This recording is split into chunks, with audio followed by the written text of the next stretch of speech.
beautiful fans. Hello, hello, hello. So glad to see you all today. Hope you're having a wonderful day. Hi, Cloud. Oh, honey, I see. It's okay, darling. As long as you can, it's all good.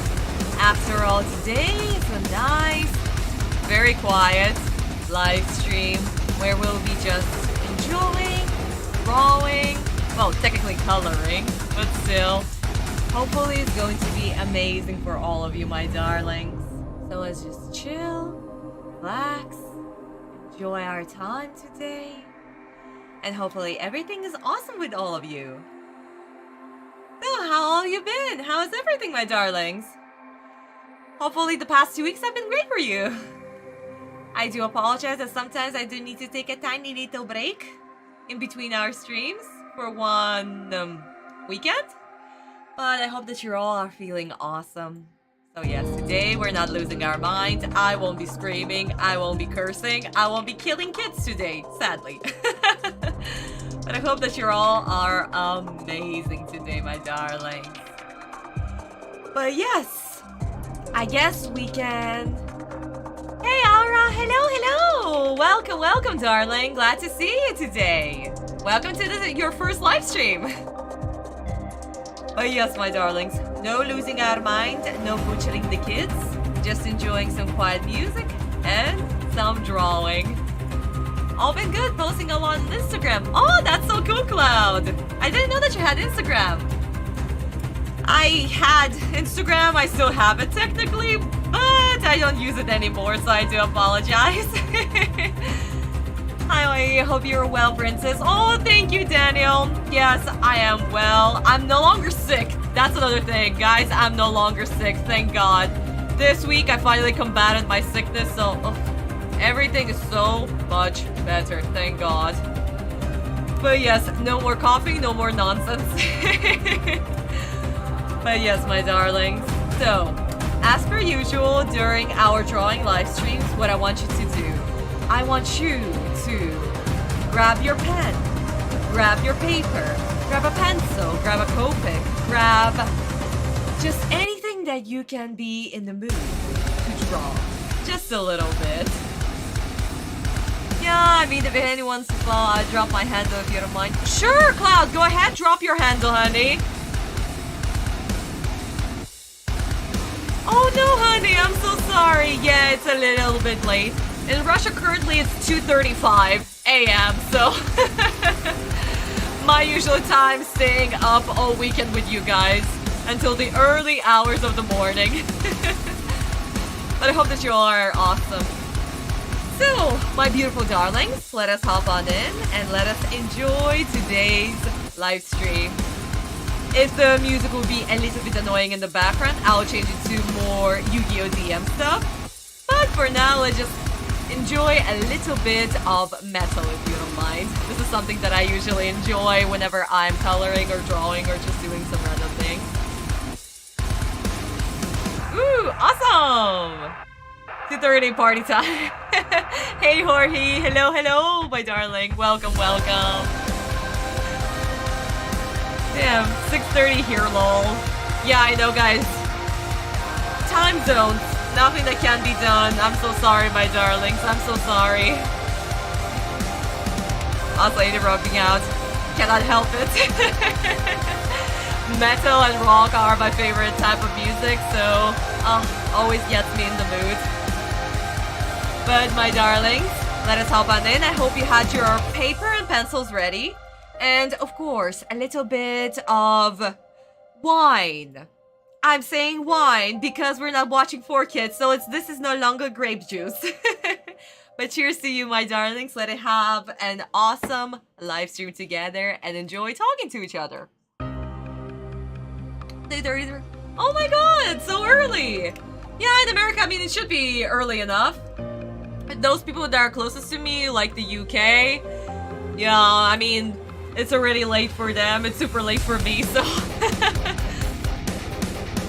Oh, so that's where you're from. Also, you look beautiful. Oh, thank you, darling. Yes, currently in Russia, used to live in Los Angeles. Oh, this is an Ankh. I have a gajillions of Ankhs everywhere. Ancient Egypt, my love, my joy, my everything. That's how I met Yu-Gi-Oh actually, so my love for Ancient Egypt. Yugi has great hair for heavy rock metal music. Oh, indeed. LMAO, if this was Yu-Gi-Oh card genre, it would have been Battle Axe. Battle Axe, yes. Indeed, indeed. Okay, my darlings, I guess we can hop on in. So, what are we doing today, my darlings? Well, today we'll be coloring page 6. I was able to finish page 5. It looked beautiful. Of course, you'll be able to see it later on Boosty once I'll be able to publish the whole chapter. But for now, we're just taking a little bit behind the scenes, just a little. So today, what do we have? We have the following page right here that we must color. Or at least color just whatever we can in the next 2.5 hours? Possible? Also, my darlings, of course, for this awesome, very, very great music, this playlist, I will leave a link in the description so you can also enjoy without me rambling in the background. Because this guy is just, he's so good. If your mom has a brother, do you call him your uncle? No, honey, my mom does not have a brother. She does have a sister, so it's an aunt, but I get the pun, But yes, my darling. So, anyway. Currently, what do we have? We have this following scene right here. It's already fully line arted. As some of you might remember this page back in the couple of streams ago before I was coloring and redoing the previous pages. And today, that's what we are doing. That's awesome. I'm also feeling great, recovering from my tension headache. Oh, honey, I see, darling. Yes, this week I also recovered from illness, got a stupid-ass flu. Thank God not corona, Jesus Christ, but ugh, even flu gets annoying. Okay, so, let us hop on in and enjoy.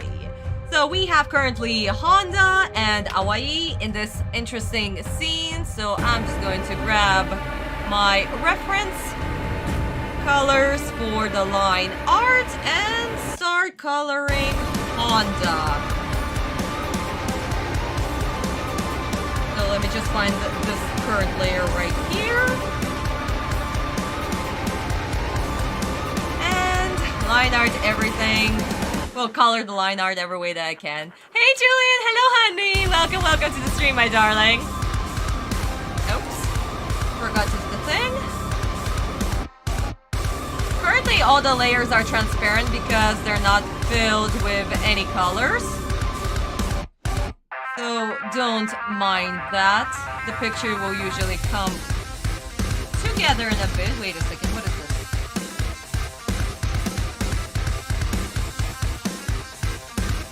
Of course I did that. Okay, guys. We made a tiny little error. So let's copy that. Paste it on top. And erase this. And that should be good. Thank God that was a C. Yeah. Oh God, yeah, honey. I get it. We were also in the lockdown for quite a while. Let's not remember that nonsense because Jesus Christ, nobody wants to go into lockdown anymore. For goodness sakes. World has just gone crazy with all the lockdowns.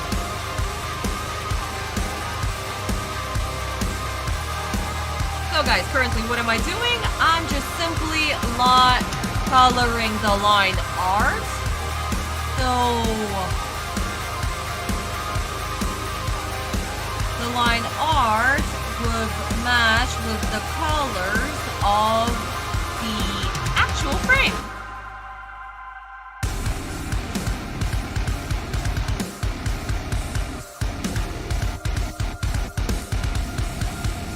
Might be confusing for a little bit, but once everything will be filled in, the picture will slowly come together and you'll see the whole thing.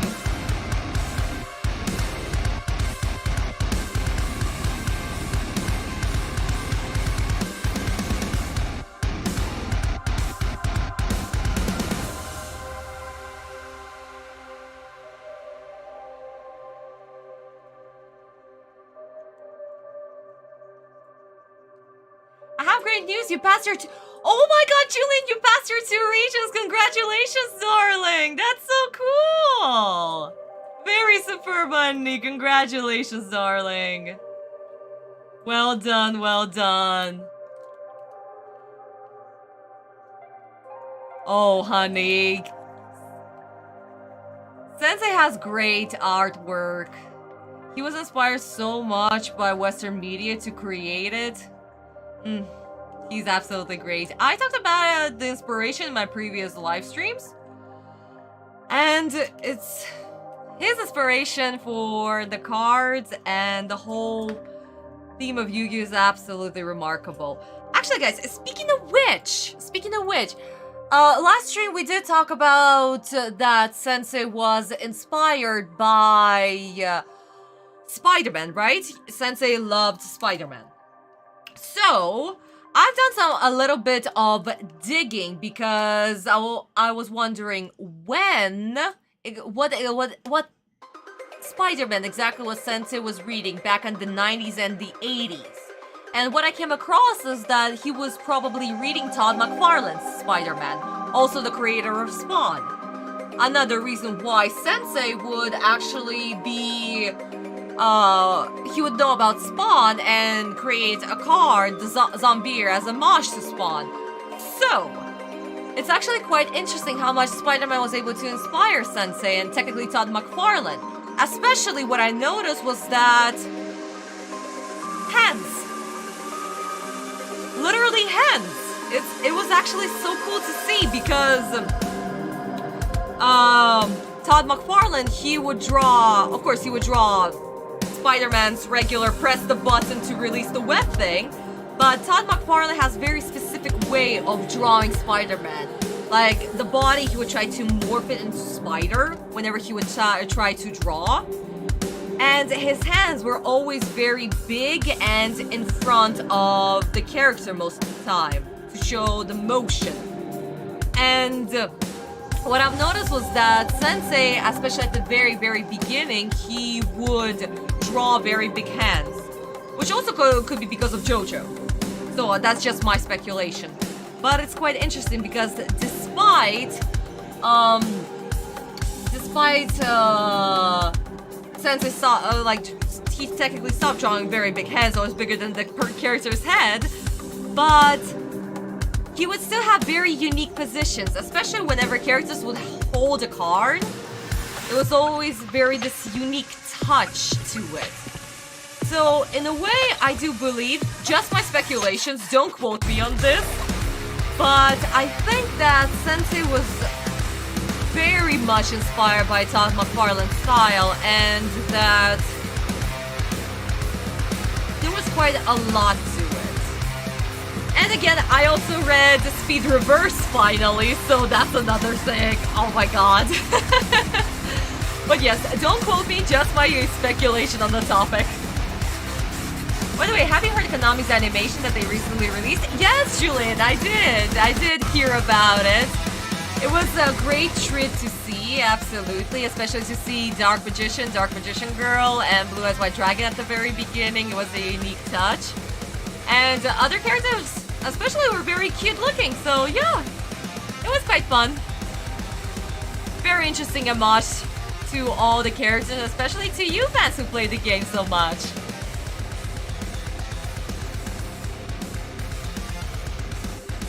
Yeah, it did go really hard, absolutely.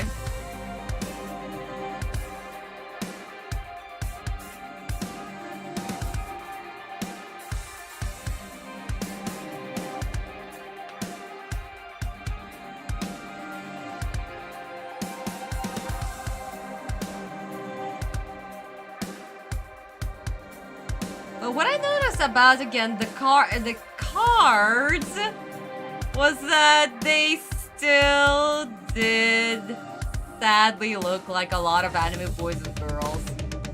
So the pictures that I did see on the internet, yeah, they did confirm it. I honestly do feel that Sensei's design of the original monsters, especially like the fiend type and the dragon type and like these all Western inspired monsters, I mean, they just don't appear much anymore, which is a little bit sad to be honest. But then again, Konami is a big company and they're gonna release what sells good because a lot of the times the characters and the designs, what's important about them is profit, of course, so they do need to have profit. Yu-Gi-Oh! VR might be a real thing? Oh my god, that would be awesome to see.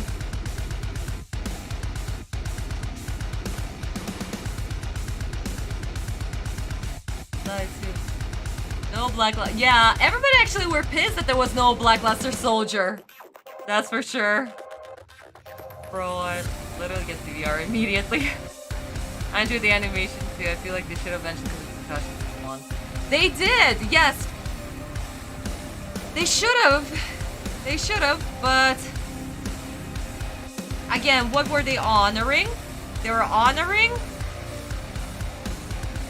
the players and the players that bought the game. I mean, they could have, they did mention it maybe in the post or something like that, but that's about it. After all, this was about the card game, and Konami owns the rights to Yu-Gi-Oh! So they're gotta do what's profitable.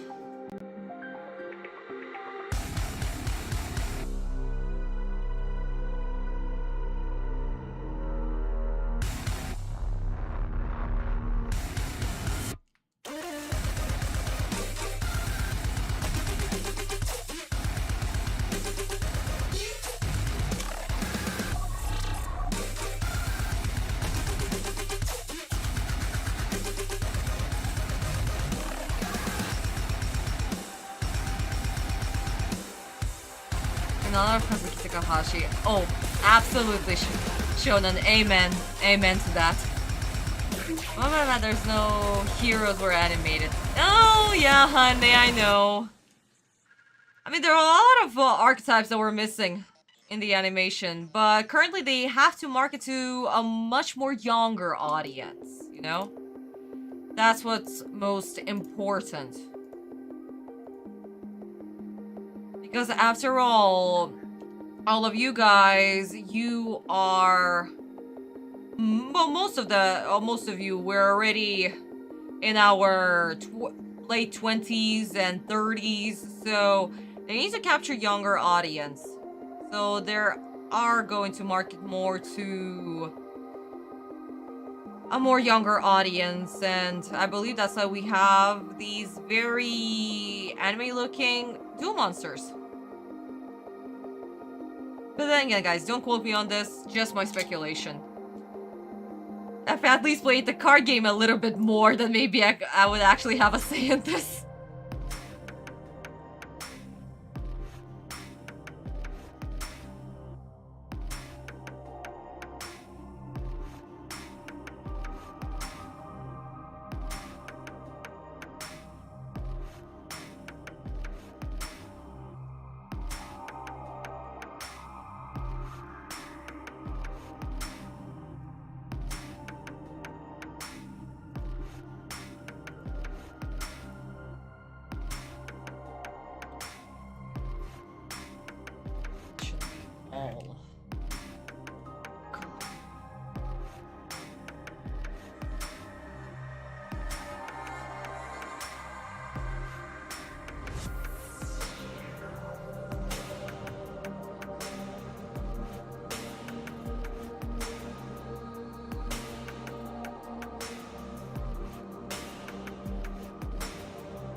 Oh, unfortunately, my dear, I must. Oh no, honey, I'm so sorry, Aura.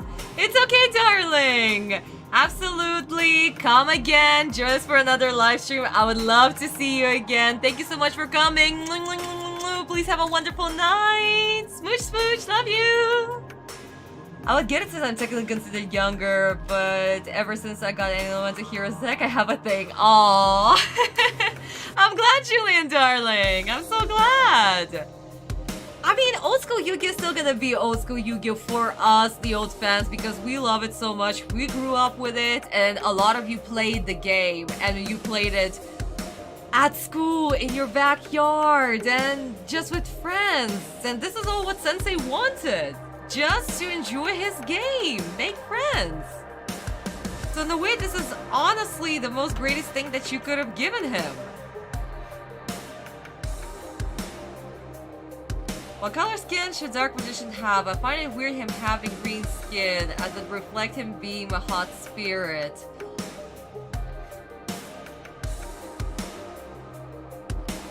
Well, I don't know, like, Sensei's original design of Dark Magician, it's quite interesting because he particularly used the colors of blue and pinkish red. Also, I could say another reminiscence of Spider-Man, to be honest, because those are literally Spider-Man's primary colors. But I guess Sensei really wanted him to appear like a magician as a sort of entity that is not human. So maybe that's why he's chosen the color of his skin as green originally. But now, I mean, Dark Magician went through his purple, gorgeous purple phase, and he had humanized skin. And then in Dark Side of Dimensions movie, we had the most amazing version, oh my goodness, of him in his black attire with, yeah, I could say also kind of like a green skin. I guess they were also paying homage to the original design in a way. And honestly, it's the OG Dark Magician. How can we hate the original design?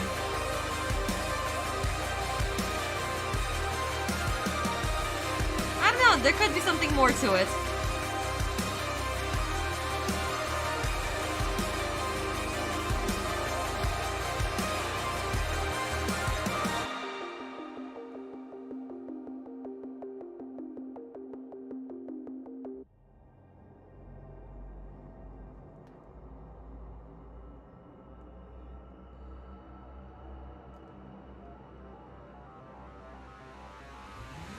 Yeah, I'm gonna have to agree with you.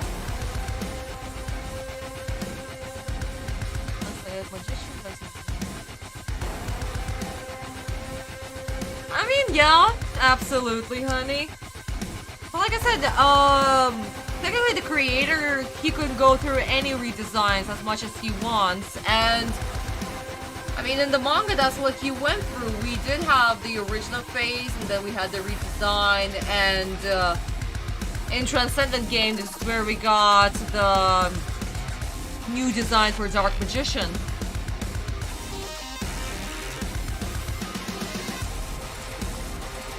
I don't know, I just like all of the designs, to be honest. It kind of shows the evolution of Dark Magician from being some random magician into the awesome magician that we know him as. And then we do learn that it's Mahato who is literally Pharaoh's guardian, basically. Guardian and protector, and his most trusted and loyal servant.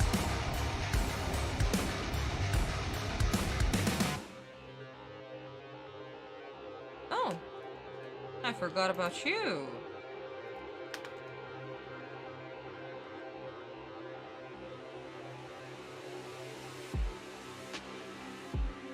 I don't know, kind of I would say this is an evolution, like Mahad was originally just random magician, then he became more mature in a way, and then in the movie he was just bad effing ass, so yeah.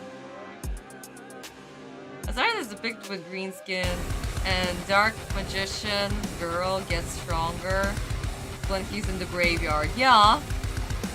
I mean, it would also make sense that maybe since it was also had Osiris in mind. Though technically Osiris wasn't a magician of any sort. So who knows?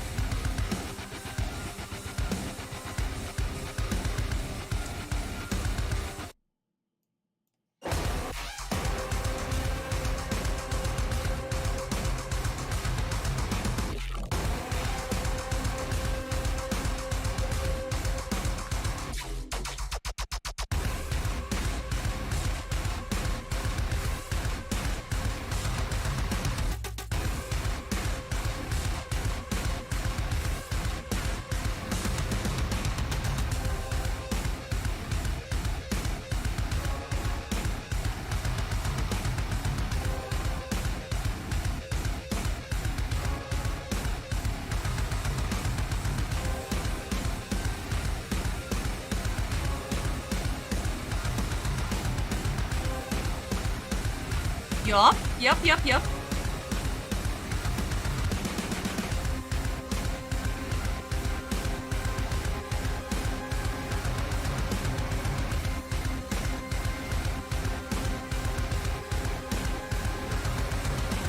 Guys, I do apologize if I might get quiet here and there, since of course drawing takes a little bit of concentration.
Julian, I've seen the links you sent me, absolutely! I watch all of the links that you send me, guys. After all, I love that you also share so much with me, your knowledge and everything. This is so cool, my darlings.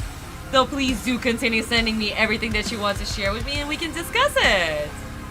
I read that I was killed by Seth and cut into pieces and Isis put him back together again to resurrect. Yes, Daniel, you're absolutely correct. This is exactly what Isis has done to Osiris. Osiris and Seth, they were brothers. And... excuse me? And, basically, Seth was very jealous of Osiris because Osiris was the first pharaoh and he was literally ruling over Egypt at that point. So Seth tricked Osiris with a present. He basically said whoever can fit into this sarcophagi will get it. And of course the sarcophagi was originally made for Osiris, so Osiris would be the only one who would be able to fit in there. And after this trickery, step closes the lid, kidnaps, and cuts Osiris into pieces, and he throws the pieces into the Nile River. And after that, Isis was looking all over for him, and she was able to find almost all pieces except for the manly important one, if you get my drift, guys. And she put Osiris back together, but because his body wasn't fully whole, excuse me, and because of that, Osiris was only halfway resurrected. That's how he kind of became like an undead in a way. And because he couldn't stay with the living, Anubis gave up his position as the king of the one underworld to Osiris, and that's how Osiris became the king of the underworld, basically. And he's the judge of your heart when you are traveling to Aru to have your heart weight, if you are fortunate enough to pass through all the tests of Duat and reach Aru.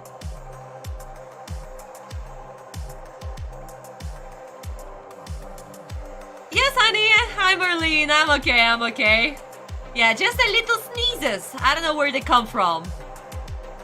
I should have the feed speaking spell ideas to the really, but Egyptian gods, like magic cards only work on them for like one turn, and trap cards don't work on them at all.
Your heart has to weigh lighter than the feather on the scale. Yes, the feather of Mott.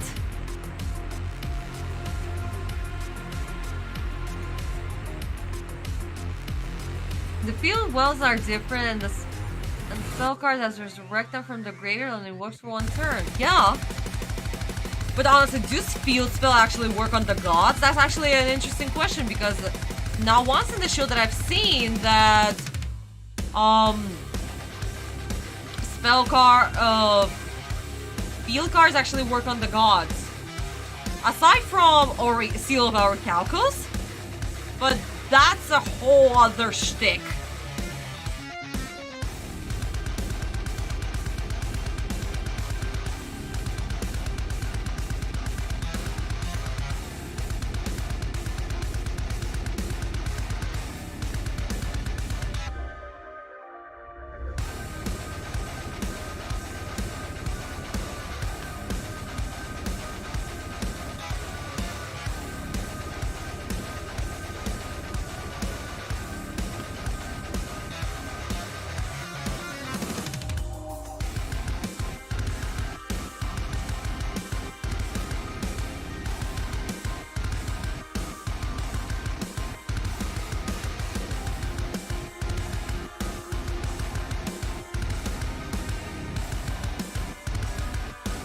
also why during the mummification the heart is removed.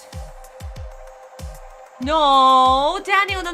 That's impossible because heart. Oh, okay. During mummification, what do they remove? They have the coptic jars of the brain, the lungs, the kidneys, the intestines, but never the heart. The heart always stays in the body because that's where ancient Egyptians thought that the soul of the person resides in.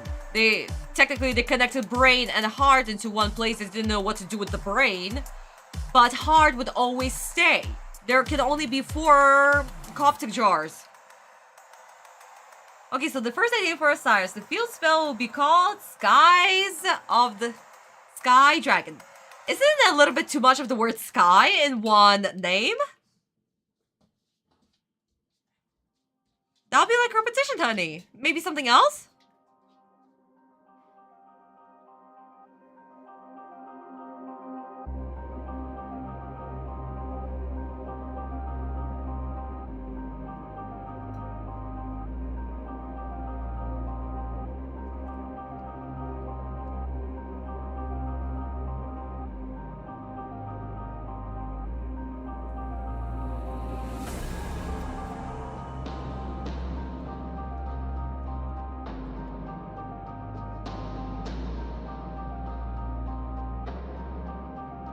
Yeah, I'm still reworking. Okay, honey, take your time. Usually names take a long time. I have trouble with names. Whenever I come up with something, you're like, oh my god, how should I call it? Ugh, the depth of me.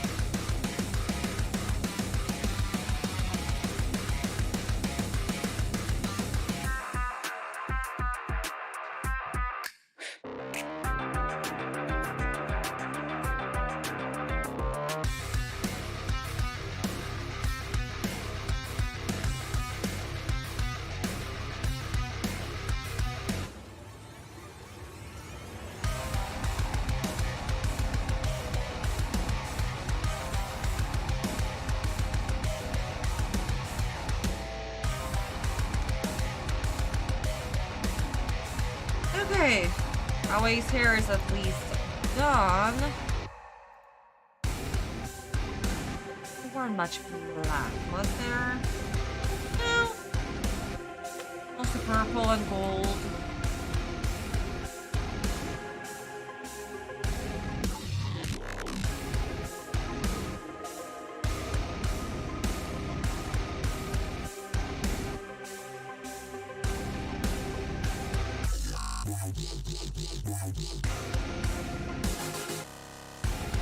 Right, okay, so the heart stays in the body when they go to the... Absolutely, yes. The body and the heart must be always preserved. Which is actually, now that you mention it, I remember that...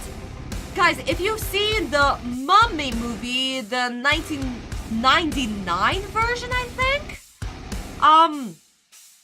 They, for some reason, had, instead of 4 coptic jars, they had 5. And I always thought that it was weird until they literally revealed that they also stored the heart in. And I'm like, no, you don't. Heart stays in the body. Stop it. But it was such a cool movie. I don't know. I still love it.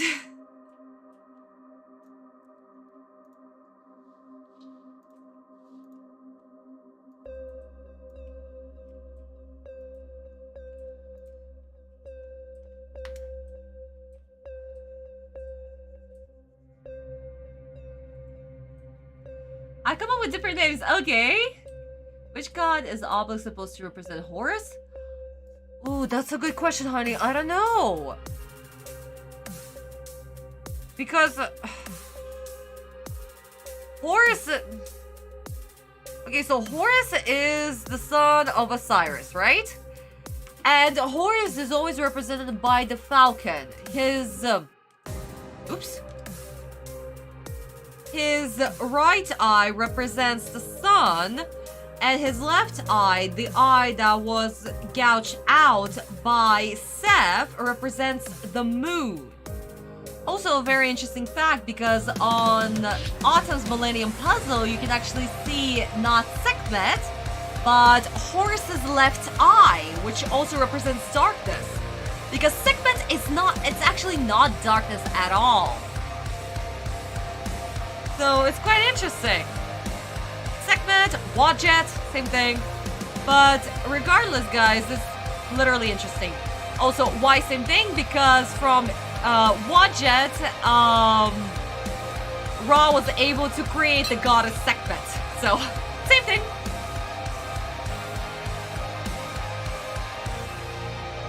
But anyway, my second idea is for Ra, the field spell will be called the Valley of the Sun God. Huh! That's interesting, hun. Though technically, Ra is always in the sky. He's never in the field of Reed, Aru. Ra during the night, Ra travels through Duat, the 12 hours of the night. Basically dead. Gets resurrected by the scarab that is placed on him during the night. I believe it was either 6 hour? I think, don't quote me on this. But after he is resurrected, he's traveling the sky, basically. So he would never be in the alley. He would always be in the sky, just surfing on his boat and thinking about, oh god, what have I done with my life?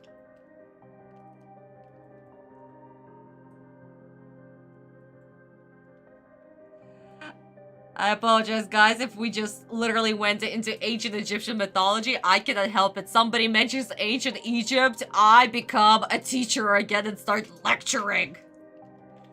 So I do apologize. That's where I got it mixed up. Oh, yeah, honey, yeah. But it's also very interesting because, guys, remember, in ancient Egypt, they had about 2,000 to 3,000 gods. So a lot of them were either mixed up or were connected or were literally become into from two beings into one. For example, Amun was a separate god until he was literally, I don't know, fused into Ra, and that's why we had Amun-Ra in the 18th kingdom, technically Autumn's kingdom. If we are following the real mythology, then Autumn technically is supposed to be worshipping Amun-Ra at that point, because he's literally born in the same years as Tutankhamun. So yeah, definitely Amun-Ra.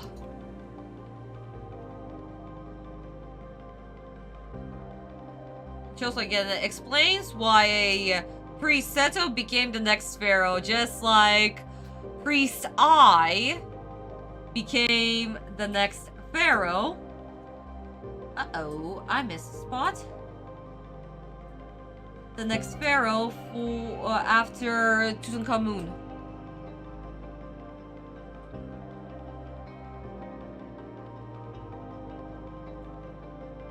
By marrying Aksunamun, Tutankhamun's sister slash wife. So yeah, a little bit of history lesson or mythology lesson, whatever you can call it. To me, I kind of look at it as part of history in a way. Even though a lot of the things that we cannot prove, but since a lot of Egyptians actually believed it, then yeah, why not?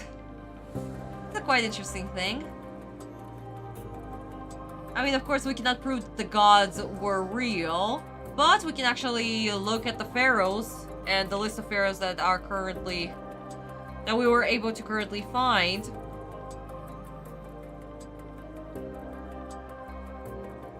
Anyway, I've been rambling for so long. Okay, I also take into consideration what we're thinking. Okay, Julian, absolutely. Come to me whenever, guys, you want to hear about me rumbling about ancient Egypt. Just come. I'm not an ancient Egyptian buff, but maybe one day I get a master's to be an Egyptologist. Ooh, one day.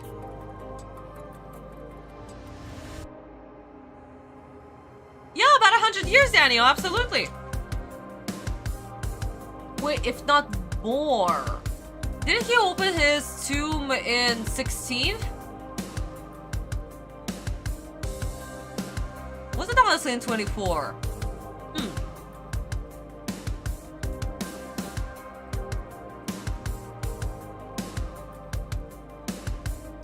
I mean, time flies, guys. We aren't here for so long, so we should treasure the time that we have on this earth. But we also must not forget about our history and the history of other nations. People.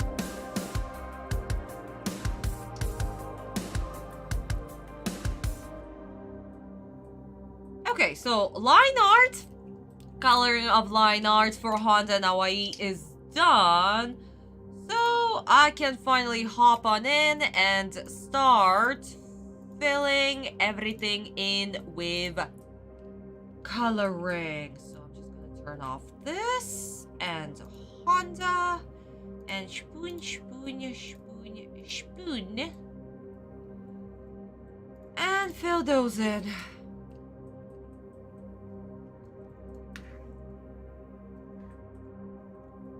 Coloring is fun whenever we're doing art. Coloring is super fun, but at the same time, some things get... Oh, come on. You made a mistake? Jesus.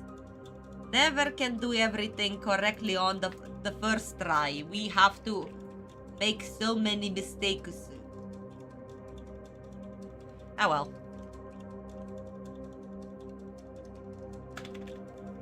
So coloring can be fun, but... it's a little bit tedious. In a way. Because not a lot of things is happening. So, that is that. Honda, I need your skin color. Give it to me. Oh, guys, by the way, this frame was originally made for episode 6. Not episode 6, episode 3. I started animation for episode 3 years ago and barely got through the scene. And that's when I realized, oh my god, I won't be able to finish this for the next God knows how many years. Especially for the plot that I have for this chapter. I'm effed. So I just have my coloring references and that's it. Yeah. Maybe one day I'll post the animated scene that was already done. It's like, I don't know, 30 seconds long. So maybe one day. 1993 or 24? Is it, Daniel? Honestly, I thought that was maybe like 16 or 17. But okay. Hey, Vista! Hello, hello! I just came back from celebrating Lunar Year. Yes, guys! Oh my god, it's the Lunar Year! It's New Year's today by lunar calendar. So everybody, Happy New Year's! Happy New Year's, my darlings! Wait, do you have masters in Egyptology? No, Julian, I don't. I'm just a huge nerd for ancient Egypt. I'm a huge ass nerd for ancient Egypt. I loved it since I was a kid. I really want to go into Egyptology, but I also want to be an artist. So, after 9th grade, I went to college, studied anime. Hey, hello, that's an eraser. What are you doing? Studied animation and... What the... Dude! Studied animation and art for 4 years. And that's where I got the bright idea of, since I know a little bit animation, why not try to animate episode 1? Just for funsies. Especially it was a debate whether new series would release a female protagonist, and everybody was begging for it. So that's where the whole idea came up, and I was like, okay, fine, maybe I should try. Oh boy, I did not know where this would go. It was supposed... Episode 1 was supposed to be just one shot, made for fun. And so everybody were literally begging for more. That's when I realized, okay, fine, we're making this a series. But yes, after I got my degree in animation, I wanted to get a degree, a bachelor degree in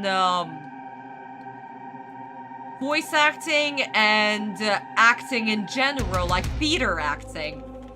But by Russian standards, I'm considered too tall, too fat, and not Russian enough. I look too Asian for them.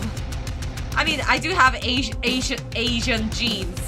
And by Asian, I mean not Eastern Asian, I mean more Western Asia.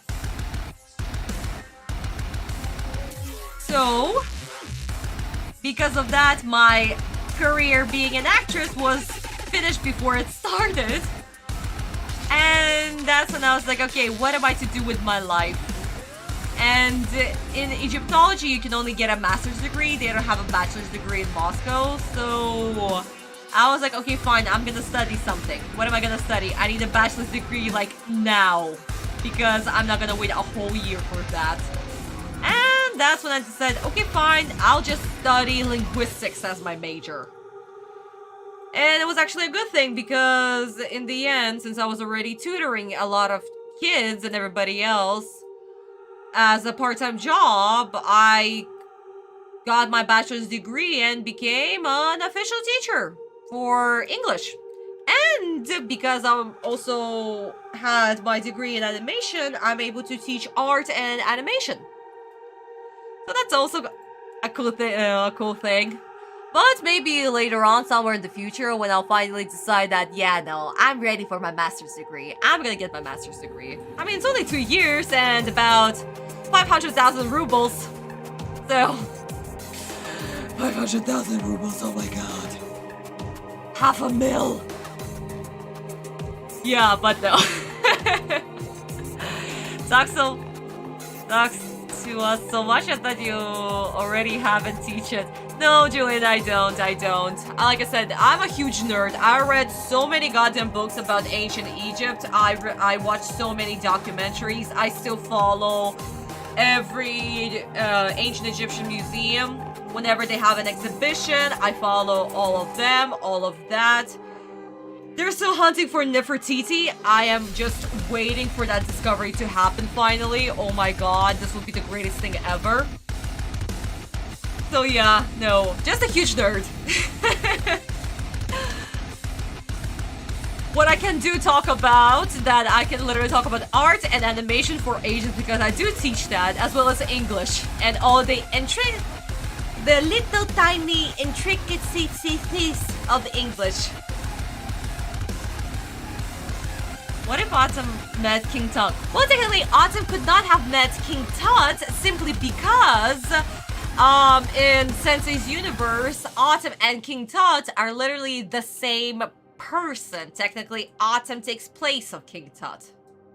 And this also makes sense because it was a huge thing back in the 90s. King Tutankhamun was very popular in the 90s. So, I'm not surprised that Sensei was inspired by Tutankhamun's story, and that's why he adapted the whole young pharaoh shtick.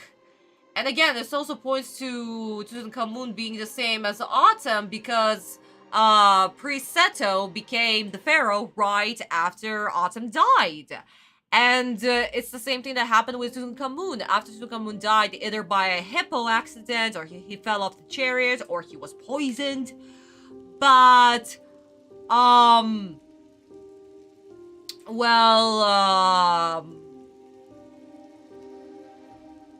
Priest Ai became the next pharaoh by marrying Aksunamun, King Tutankhamun's sister / wife.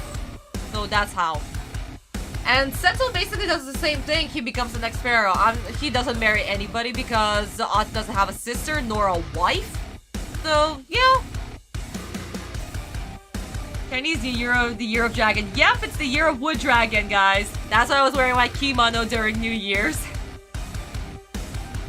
Also, it's front this year, the Blue Eyes. You're wondering if you're checked it. Master Duels, they released the second anniversary bundle of Blue Eyes White Dragon. Oh, that's so cool, honey. That's great.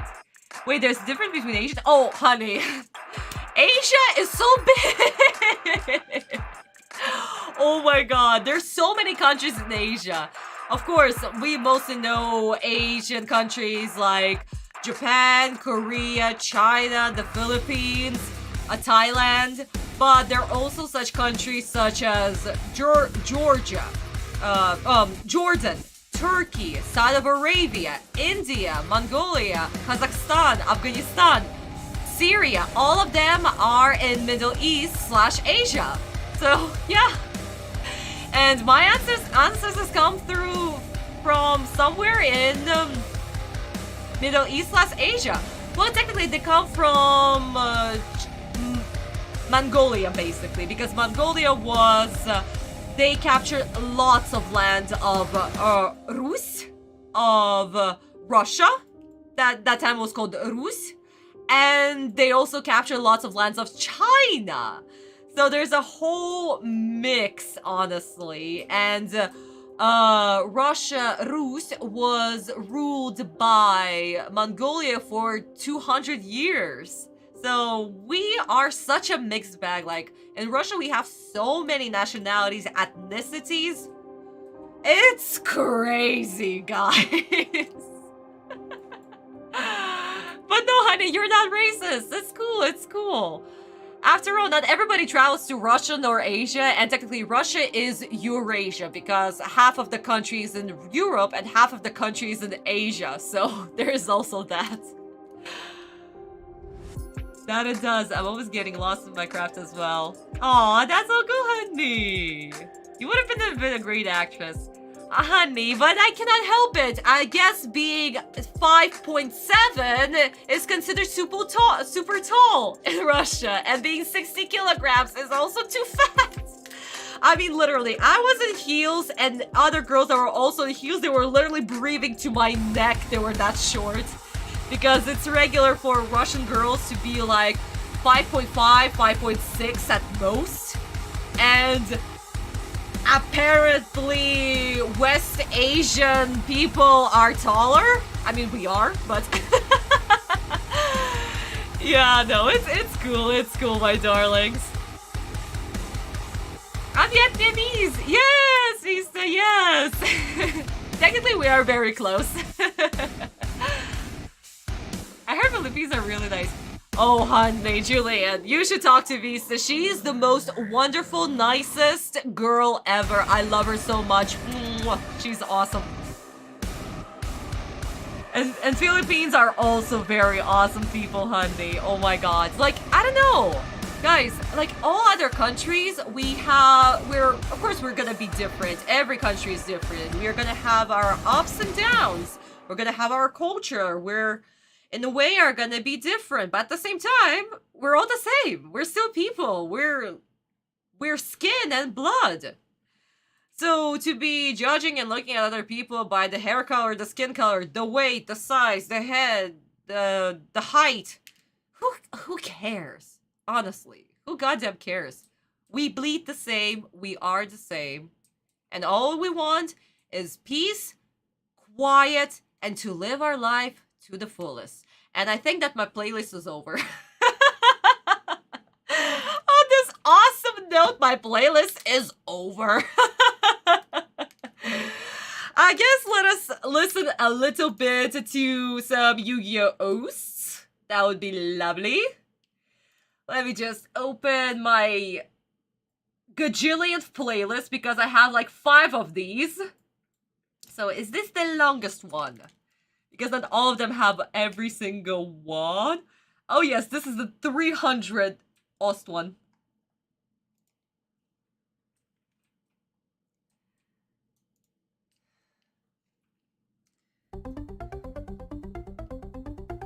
Tell that to the racist. No, seriously, tell that to the racist. Oh, honey, there's no point. Honestly, guys, there is no point to talking to racist people, really. They're just gonna be what they're gonna be. If they want to look at the skin color and be like, oh, you're this and that, well, kudos to them. In Russia, we have a saying, you cannot fix a crippled person. Only a grave will do that. AKA, no matter how much we'll tell them, stop being this or that, they're still gonna be the exact same. They're not gonna learn. oh well, kudos to them. Continue being a close-minded. Honestly. And like in Russia, technically, because we have so many ethnicities, we never had racism at all. Like currently right now, we have so many countries, especially from South Africa, that are coming to Moscow because their economy in a lot of the countries is crumbling, and a lot of people also from Western Asia are coming to Russia to work. So we are getting just more and more people in here, and everybody's just so friendly and helpful. We cannot speak English, but we're just trying so hard. Where do you need to go? Can we help you somehow? Is this the place? It's so goddamn nice. I even encourage my students to be like, okay, you see a foreigner, you can speak English, help them. You see how hard Russian language is? Help the people. It's just so nice to just show common courtesy. I mean, I was a foreigner back in America. I couldn't speak a single word of English. Okay, no, that's a lie. I could say yes, no, and count to 1, 2, 3. But oh my god, no. It was bad. But in the end, because I was able to learn English, I kind of understood the perspective of English speakers, and I also tried to help as many Russian people that I could. And right now, I'm just doing the opposite. I'm helping all the English speakers that I can. Before I forget, the final field spell ID for Abbas will be the Realm of the Tormentor. Ooh, because he's such a tormentor. But honestly, guys, if you have, if you see anyone who doesn't speak English, who speaks your language or the language that you know, help them out. Crossy, hello! Is Zoe supposed to have a shock expression? No, she's not! She's not! There is no shock expression for Hawaii. We need to be in a world where we are nice to each other. It takes so little to be nice and kind. Honestly, guys. It takes just so little. I don't know. Or I guess it's just me and I'm just super nice. Because I've been both a foreigner in my mother country as well as in America. And both being American in Russia and American in America, so... Honestly, a lot of the times I don't even know who I am because I'm rooting for my mother country. I'm also rooting for America because that's also my mother country. So I'm like, in between. I'm the in between. No, it's just like my Russians have can't speak English, but they have to have an accent, but that's just a B thing. Well, honey, I mean, of course they're gonna have an accent because, well, technically we don't have the letters that you English people have. For example, the sound the, we don't have the. There is no such thing as the. Nor do we have the r sound, obviously, because whenever we say r, it's r. It has to be very, very, very hard.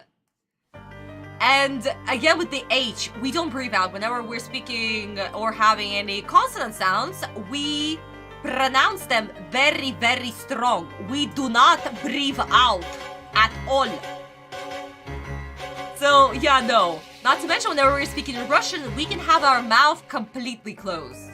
Like, I can say a sentence in Russian without opening my mouth at all, and I will be perfectly understood. But English, we use everything. We use our tongue, we use our gums, we have sounds here, somewhere in our teeth, between the teeth, whenever we breathe out, we have a sound over here, sometimes we talk a little bit over here, and through our nose. But in Russian, it's always between the teeth. So that's another thing, which is why Russian sounds come out very hard. Because we need to pronounce everything. Everything. I need to say the S sound. Oh my god, a Russian tried to imitate a Russian English accent. God. And it's so hard. Oh my god, I cannot...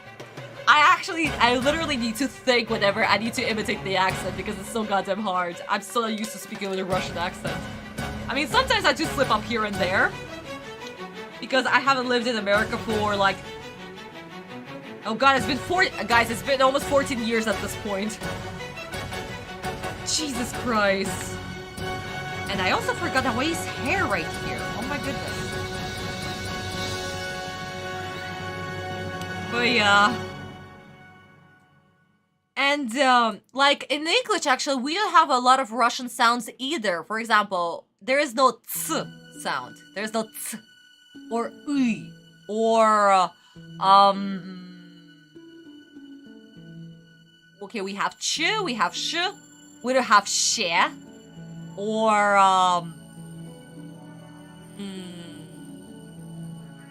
okay, we have a u and a ya a little bit, but some of the sounds there, of course, they're gonna be missing. Russian alphabet has a lot more letters than English.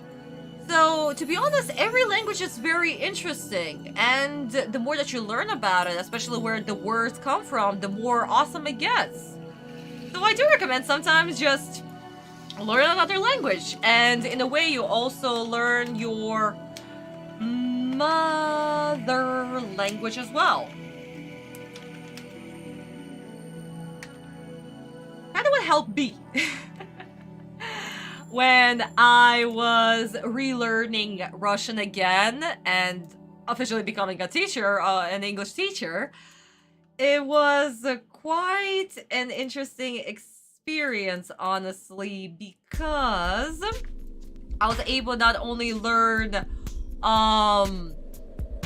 why English is spoken the way that it's spoken and how it became the way that it is. I also learned a lot of things, like this word originally came from Greece, this word came from Latin, this is a French word, this is a German word, this is from Scandinavia, this word is a mix of others, and it's so goddamn cool, honestly. So, I don't know, linguistics is fun. For other people, it's super boring, so I don't blame you if you find it super boring, but for me, linguistics is fun. And I can talk about languages all day, every day. Like, for example, Asian languages, what do we have? Well, the construction of the sentence, it's quite interesting. Huh? Wait, whoa. Hold the phone. Got it. There we go. That's her hair. Asian languages are quite fun because the construction of our sentence most of the time is we have a noun, the rest of the sentence in the middle, and the verb at the end. In English, of course, what do we have? We have a noun, a verb, the rest of the sentence, period. In Russian, what do we have? Noun, verb, rest of the sentence. Verb, rest of the sentence, noun. Verb, noun, rest of the sentence. We can literally mix up all the words in the sentence and everybody will understand us. For example, this is gonna be hard. I go to school. In Russian, we can also say, to school, I go. To school, go I to school go. So, that's why whenever you're talking to a Russian person, he literally cannot create a sentence simply because in Russian language, we can literally mix up all the words. There is no sentence structure. We can just literally say whatever we want and we'll be understood as long as we conjugate the verbs, the nouns, and everything. So, my darlings, so whenever you're speaking to a Russian person, you think, why can't he speak proper English? That's why. There is no sentence structure.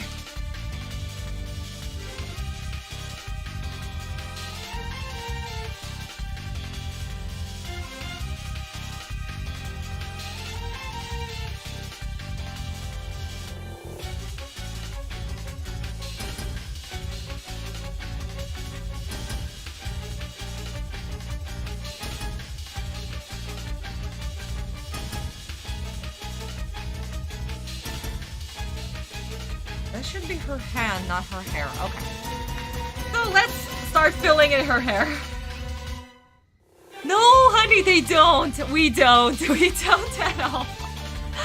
Like I said, we have conjugation. Altu, welcome to the stream, my darling. Welcome. We have sentence conjugation, guys. So, whenever we want to say a sentence, we just literally can start off from anywhere. Start off with a verb, have a noun at the end.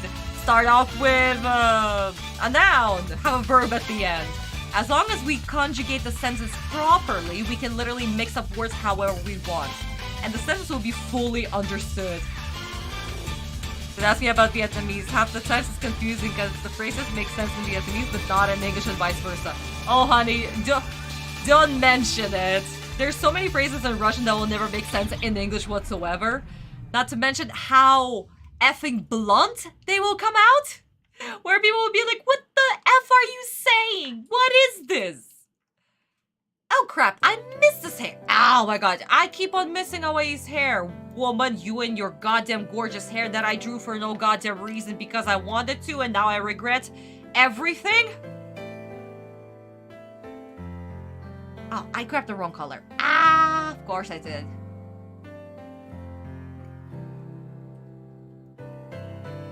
But yeah, guys, like I said, languages are fascinating. Just whenever you want to talk to somebody and to see their point of view, it's really cool to ask them what's their native tongue and how they think and learn about their culture, their perspective, because there are a lot of intricacies that will never be able to be translated to other people, no matter how hard they try, because they will not still carry the same cultural aspect. I have a love-hate relationship with coloring my art. Oh no, honey, I'm so sorry, darling. It just takes practice. Practice, practice, practice. Color, color, color, color. Color until you hate it. Well, of course, not to the point where you hate it, but you... Okay, so, don't quote me guys on this, but whenever I'm coloring, of course, there's some processes I'm like, oh my god, I hate this so much. I hate it. I don't want to do this.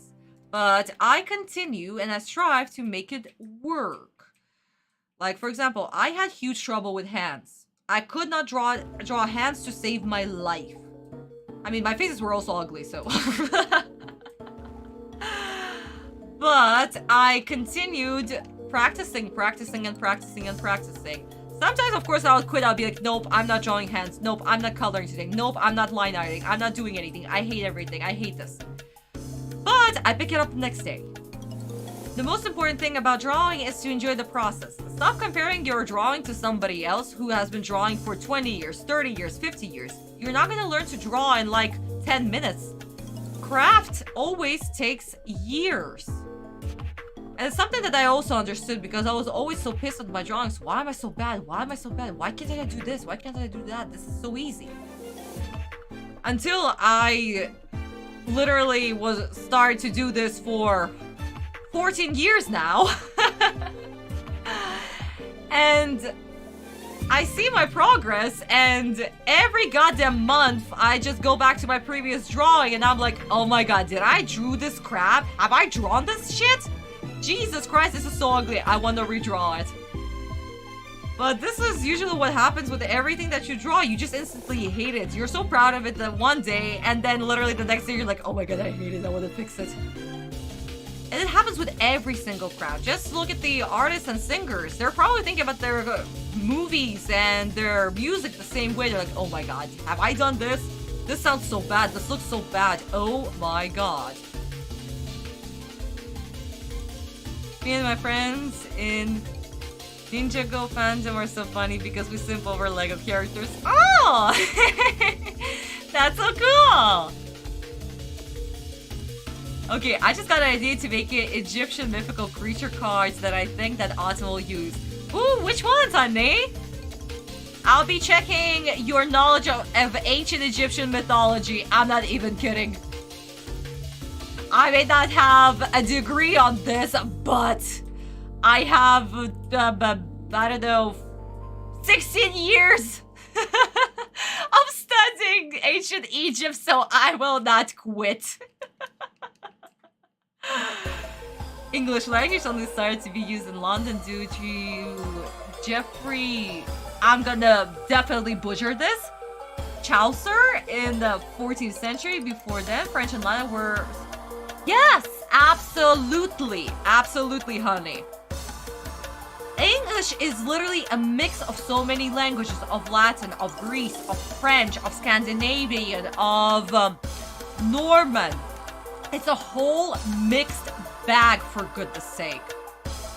And it's not, of course, the fault of Englishmen, but that's the language that, you know, came to be.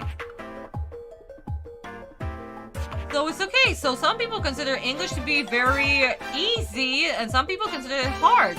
For example, Russians hate English. Why? Because in Russia, we don't have a present tense. Well, no. We don't have present perfect. There is no such thing as a perfect tense. We don't have a continuous tense.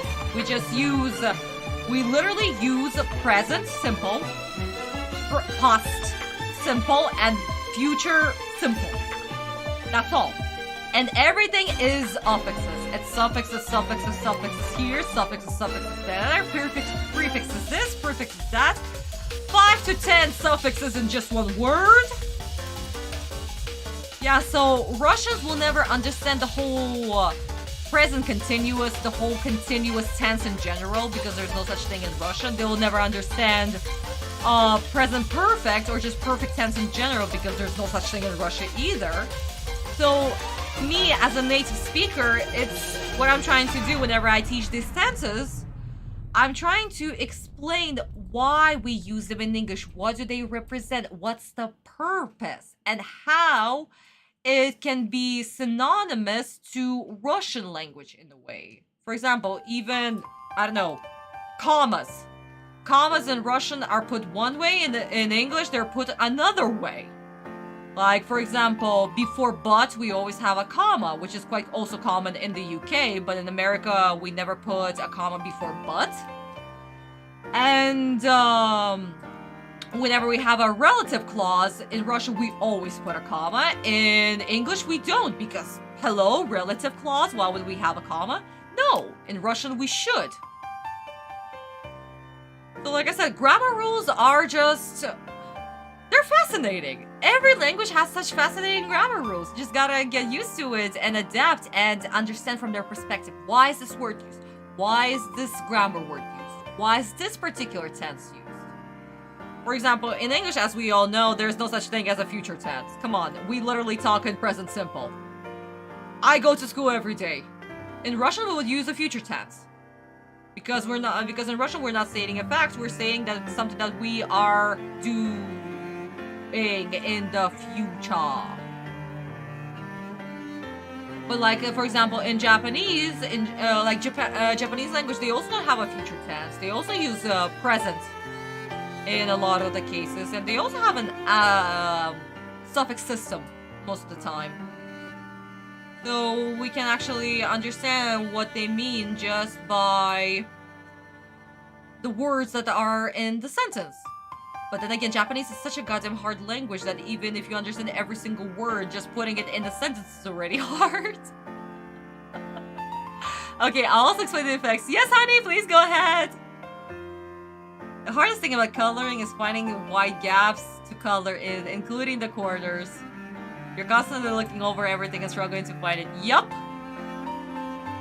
Which is why, honey, this takes practice. You just do it, enjoy the process, find the mistakes later on. I mean, I swear to God, after I finish this and put the color of the background, I'm probably gonna find even more mistakes that I make. And mistakes is part of the process, it's part of learning, and it's part of the craft. You're always gonna make mistakes. So don't fret, guys. Whatever craft that you're doing, could be drawing, could be, I don't know, music,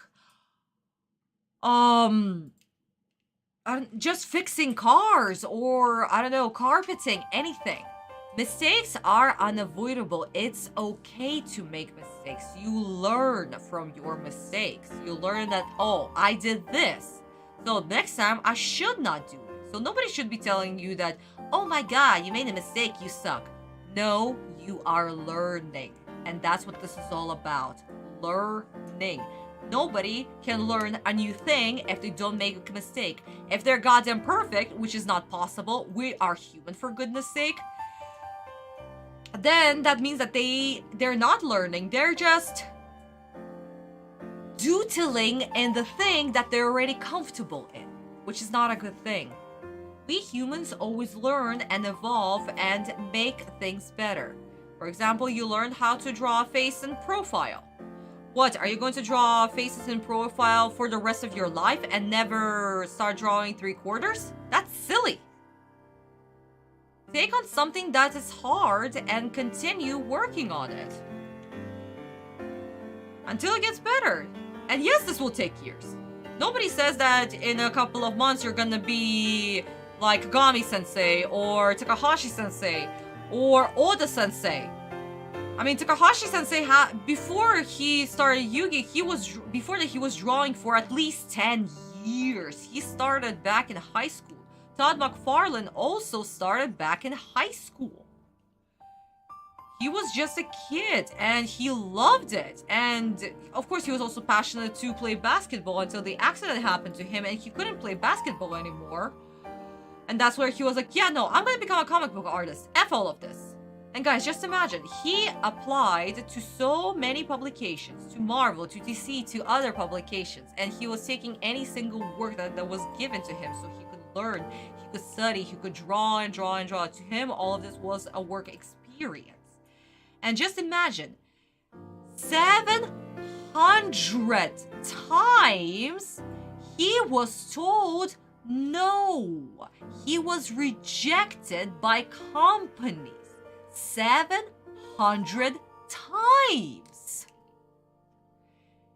And you know what? He still didn't give up.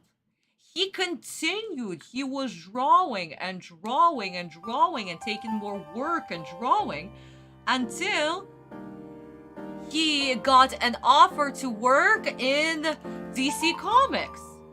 And then he was offered to work in Marvel. And then he was able to draw Spider-Man. And another reason why Spider-Man became so goddamn popular and we have such amazing spider positions, it's all because of Todd McFarlane. It's his style. It's his interesting mind that kept on working. And Marvel, of course, did him dirty because that's Marvel and every big corporation is going to do that. And also going to continue to force him to just do this and only this. And he wanted freedom. So what did he do? He quit. He quit Marvel.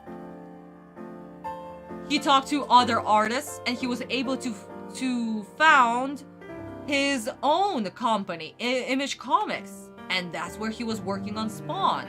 And despite its success and then huge downfall, and Todd McFarlane still continued to work on it until in 2021, or it was in 2021, his comic, Spawn, became the #1 hit among all the comic books of that year.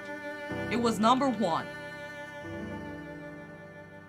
So guys, no matter what, no matter how hard it gets, no matter how much people are saying you can't do this, you can't do this, this is so bad, you're never gonna achieve anything, you suck. Work. Continue. Work on it. Work on your craft. Master your craft. It's gonna take years. It's not gonna take a couple of months or a couple of weeks. You're not gonna be a professional. Nobody is. And let me tell you, even professionals, when they look at their work, they also hate it like we do. They look at it and like, oh my god, this sucks. I hate it. I don't want to do this. Why am I doing this? I should redraw this. And while we regular people look at their work and be like, oh my god, this is a masterpiece. How was he able to do it? While the artist himself is like, it's garbage. Perfection is a fancy word for dead end. Exactly. Exactly, Fallen. Everyone has to adapt and evolve in order to survive and work. Yup. I have a YGO OC and I was wondering if I could tell you his blind description. Yeah, sure, honey. Come on, L2. Go ahead, share with us. Guys, if you don't mind, L2 wants to share her OC. Let's be supportive.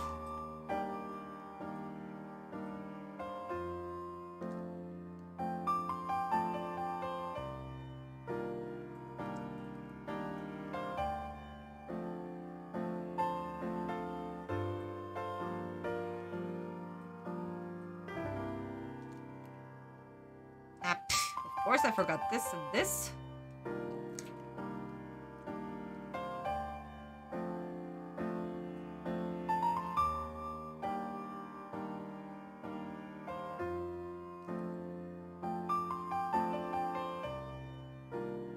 But yes, my darlings, any craft, no matter what you do, it's going to take time, it's going to take years, and sometimes it will be boring. You will be doing some boring things that you wish that you didn't do.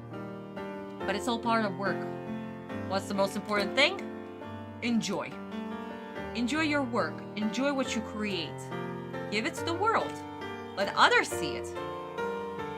And if you can make it work, and others will appreciate your work, awesome. If you can inspire others to make their own work based on yours, then that's actually amazing too. Because we all take inspiration from something, and we all want to create our own stories, but we also want to honor the work that was already given by us. I read Speed Reverse that Sensei had made back in 2016. It was Marvel requested Shueisha Jump magazine for Sensei to draw any of the Marvel characters and put them in a comic, and Sensei, of course, he picked Spider-Man and Iron Man. He loved them so much, and he was just, as a fan, he was just so happy to draw his heroes that he grew up reading and watching. So honestly, I do recommend reading Speed Reverse. Or was it Zero Reverse? Okay, I'm honestly blanking on the name. Just Google Spider-Man Kazuki Takahashi and enjoy. I honestly cried. While I was reading it, I was just having tears in my eyes, just seeing how Sensei was just so happy to draw everything and how much he loves these characters and whatnot. Honestly, guys, it's the best thing ever.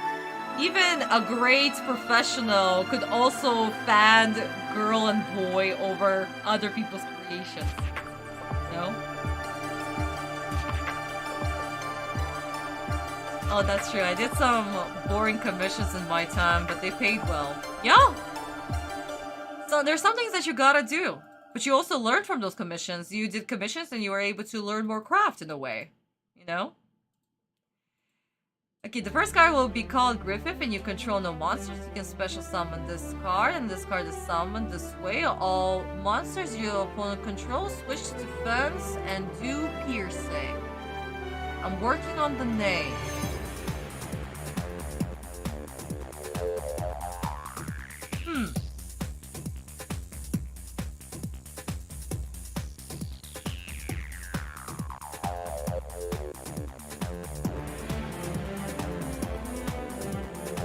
Honey, it's a very interesting idea. But maybe there should be some balance to the card?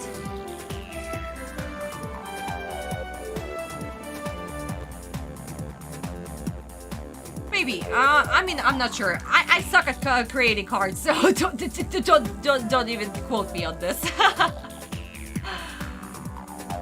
But Hoenn is a great example of doing what he did despite losing his hearing, yet creating some of the greatest music of all time. Not because he was commissioned for it, but because he loved music. Yes, exactly, Daniel.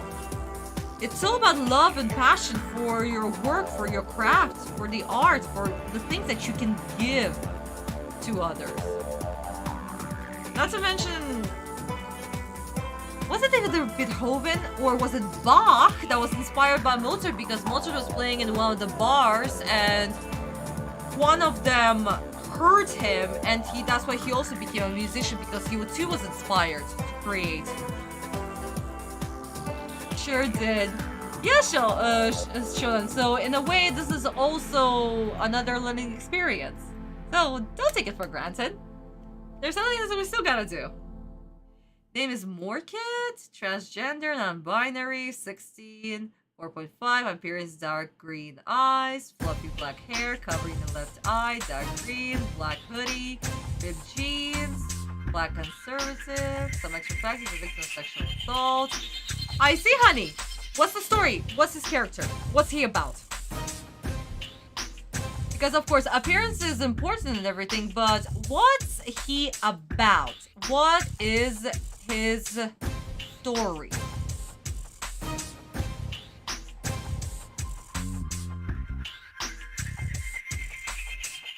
Not about him being different or anything, but what makes him... Actually, the correct question would be, what makes him human?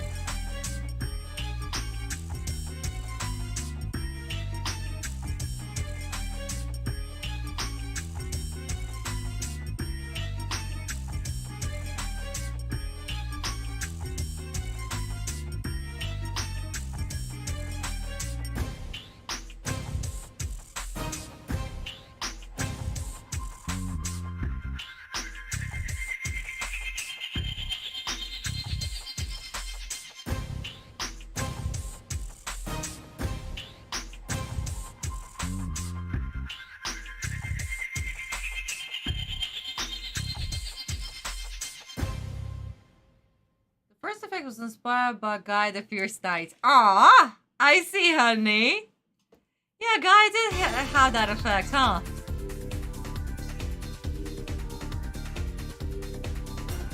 What makes him tick? His backstory and motivation. Yeah. What makes him human? Because we all are very unique and different, and we all come from different backgrounds. In a way... So, what makes him act the way that he does? Why does he have this reaction? What's the specificity to it? Whenever, guys, you're creating a character, this is what I learned from my animation teacher. He was teaching us a character study. Oh, crap. Of course I did. I made a mistake. There we go. He taught us character studying every character. Of course, we were studying Disney characters, what made them tick, every intricacy of the character. How does he think? How does he breathe? Why we were doing that? Because we were supposed to animate those characters. So, for us to do that, we need to learn every single thing about them. It wasn't like a whole list, like what he likes, what he doesn't like, but for example, why does he have trouble, if the character has trouble sleeping, why does he have trouble sleeping? When he's bored, what's his facial expression? You need to think about, whenever you're thinking about your character, you need to think about them as real human beings. Know their character to a T. How would he react? How would he breathe? How would he think? Whenever he would, I don't know, put your character in a very silly situation. What I do recommend, put your characters in a very silly situation that is very interesting to their circumstance. For example, I don't know, you have a fantasy world. Put them in a modern world before a Burger King. How would he react? What would he do? What would be his reaction? What's the issue? What's the thing? Oops.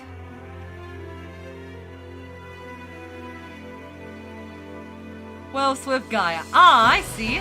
Morgan has no family. They're all dead. He was put in foster care when he was 6. He was adopted by a man that died. He was sexually assaulted by him. He was originally female, but felt masculine. Okay, so that's his backstory. Yeah, exactly, Daniel, exactly.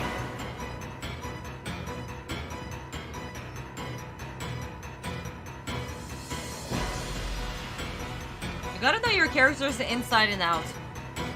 When I created Hawaii many gajillions of years ago, at that point I didn't know what she was. Which is why the very first manga series that I did, it sucks. It looks bad.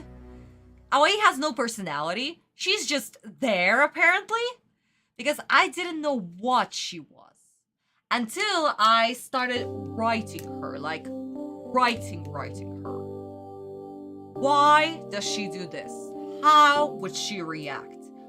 What's her story? What's her plot?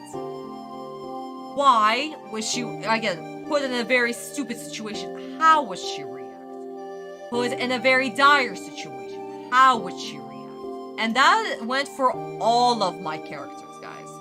Because Hawaii is the first that I introduced you to. There are gonna be at least 5 more. Like, not 5 more, 5 in total.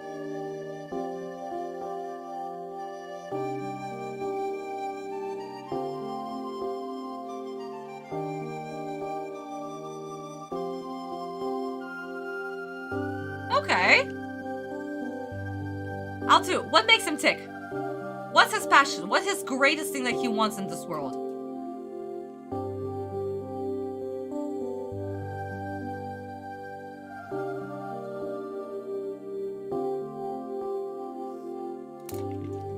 Hair and purples. And I keep this all separately because whenever I'm gonna be shading, I need to keep it separately, or else it's going to be a huge headache.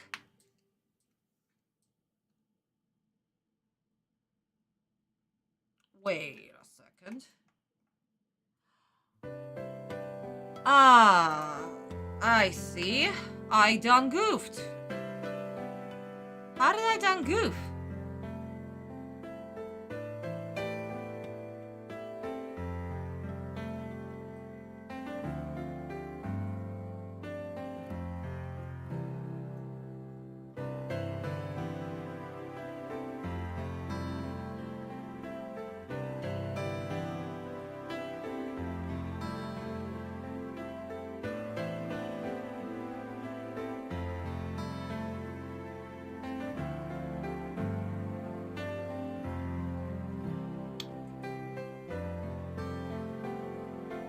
Uh-huh. Okay. And I also forgot to color another piece of her hair because of course I did.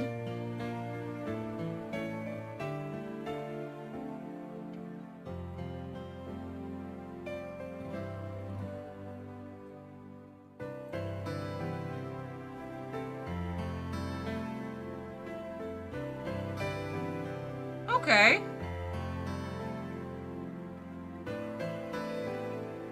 To look at what I call emotional baggage. I mean, we all go with emotional baggage, guys.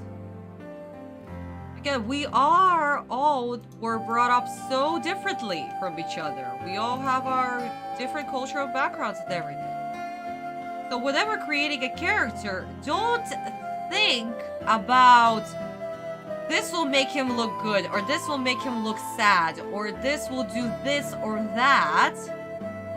Why? Ask the question, why? Why is this part important to him? How does it shape him? Is he only this characteristic? That's all of his personality? Or is there more to it? Which is why we need to have very multi-layered characters. And it's so goddamn hard to come across this in media, Jesus Christ. Like, the writing just went down the toilet drain. It's not even funny how bad the writing in Hollywood has gotten. Even the AI can write so much better.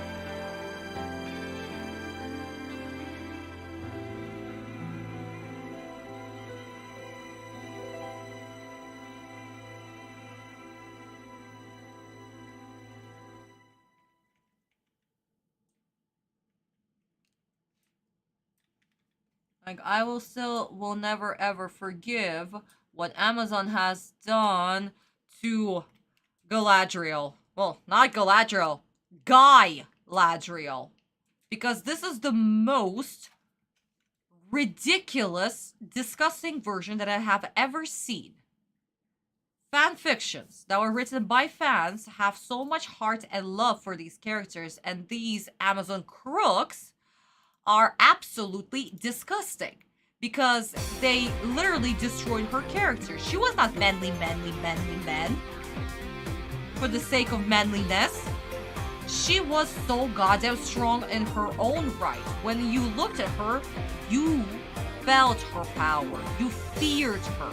And not because she had a sword in her hand. It was for different qualities. But no, we need to make every character fit a certain checkbox. Oh, so we have a female character. She must be very masculine. For no reason. And Let's make sure that she's absolutely flawless. Only Jaden can be flawless in Little Karigo's version, but that's about it. But, again, it's just a checkbox. That's not a character, that's a checkbox. I don't want to see checkboxes. I want to see Galadriel. And everybody there, good God, it was so bad. The choreography of fights was disgusting. As somebody who loves watching Chinese movies and seeing all the martial arts, looking at that garbage, I was just speechless.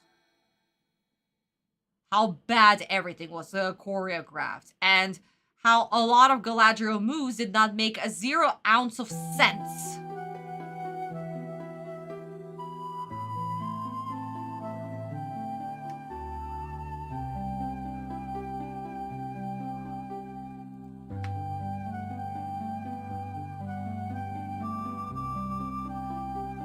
But of course, we needed to have a very strong female character for no good reason, and completely strip her of what made her Galadriel.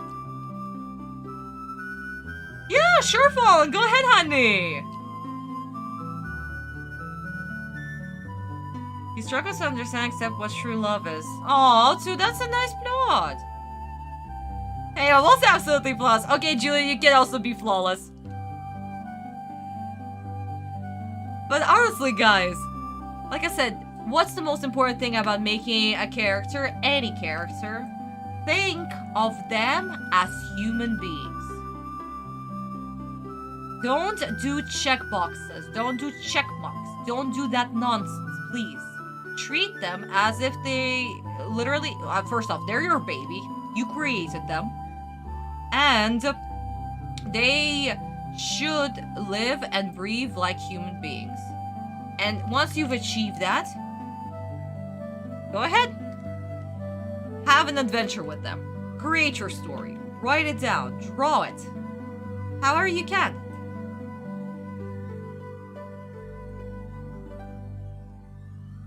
Alright, for Morkid is strong, physically strong. He has also anger issues, and someone bullies him, he can't take it. He gets violent and begins doing harm with fighting with people. But honey, if he's sensitive, why is he also fighting? Isn't this a little bit contradictory?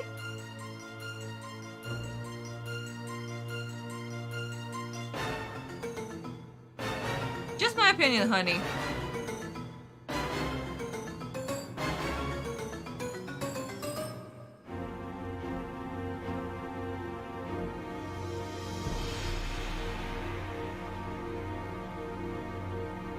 To do Saint Valentine's Day. Aww. Yeah, that's so cute. Guys, speaking of which, it's going to be Valentine's Day soon. Who's celebrating? I'm not. I usually skip the celebration.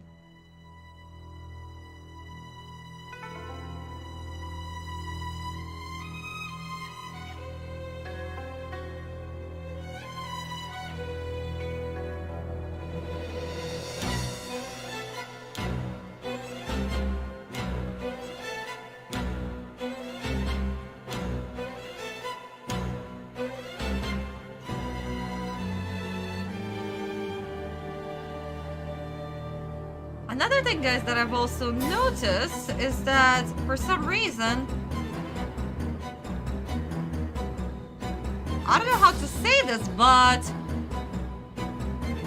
even though a character is super strong for no reason, he doesn't ask for help no matter how ridiculous the circumstances.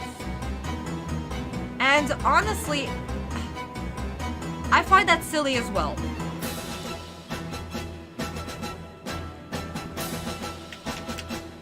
Because it's important for everybody to connect, to have each other's back, and to work as a team. Because what's the most important thing that we have in our life? We have our friends, we have our family. These things are the most important things in our lives. And if we strip our characters of that, then I don't know, it's just sad. That they're just basically on their own, doing their own thing. Unless, of course, there's a plot for it, and then we're able to have a human connection. But right now, also, mainstream media? Like, for example, again, let's go back to Galadriel. She's the most smartest person in the goddamn room. For no apparent reason, but she's very smart. Just cause I said so. And she doesn't need anyone. And her troops die. And everybody dies. But she still survives. Because she's very badass. And where is the plot? I get it, she's badass because you literally keep on telling me and have other characters tell me instead of showing it actually to me. You literally have those characters tell me how smart and brilliant, whatever the person is. But show me through action. And actually it would be very interesting to see her work in a team, but apparently she can't. Again, guys, this honestly, this sucks. Another reason why I love Yu-Gi-Oh so much, because Yu-Gi-Oh it's literally about connections and connecting with other people. And basically what Sensei taught us, and all of a sudden now in mainstream media we have the opposite of that lesson? Ow! When he's sensing, he has intense emotions, but it's hard for him to control. When it comes to bullying, it's anger. So he also has intense emotions even when it comes to bullying. Okay, that would make sense. Good. Do you know about Amit? No, honey, I don't. Actually, who's that? Thanks. My OC exists in the Pokemon universe. Name is Victor, gender male, goal to become a Pokemon trainer. At first, it was because he was simply expected to. But, okay, interesting. Interesting, Shonen. Like the premise so far.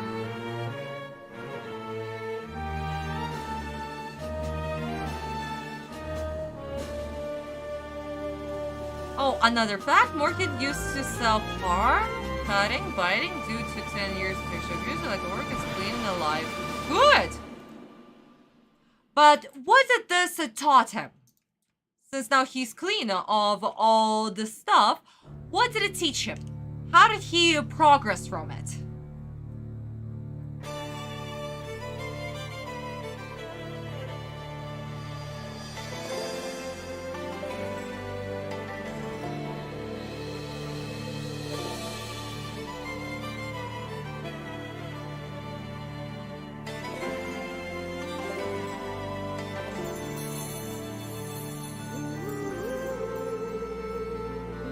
Amit is a mystical creature I found.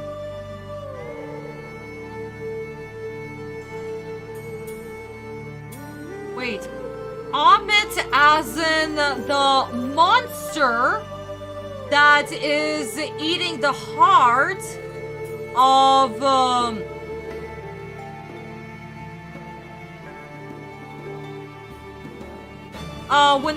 when the heart is being scaled by Osiris with the moth feather, then there is this creature, the lion body crocodile head creature, a moot.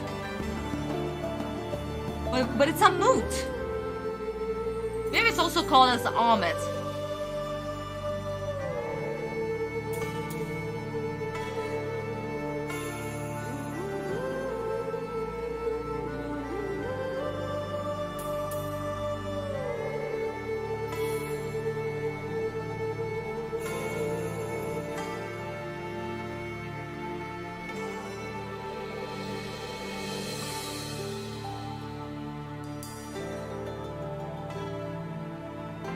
House burned down to the ground when his parents inside not long after he was taken in by a mysterious old couple who taught him how to fight as a human until 15.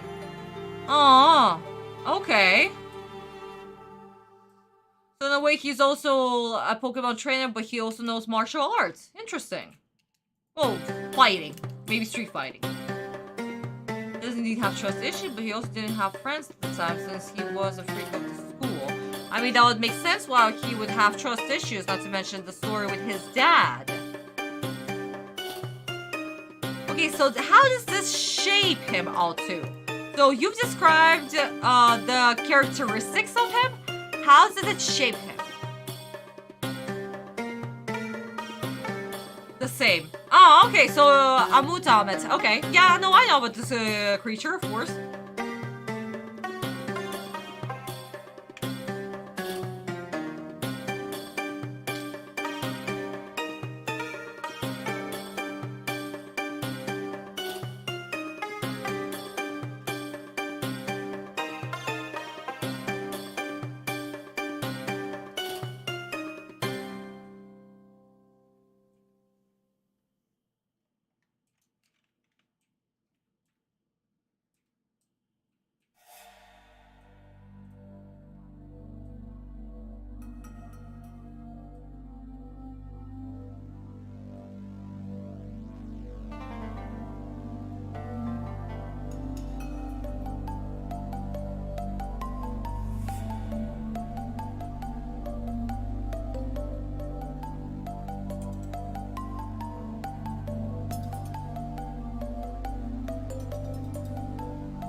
Okay, thank goodness our way is done. Oof. This day took forever.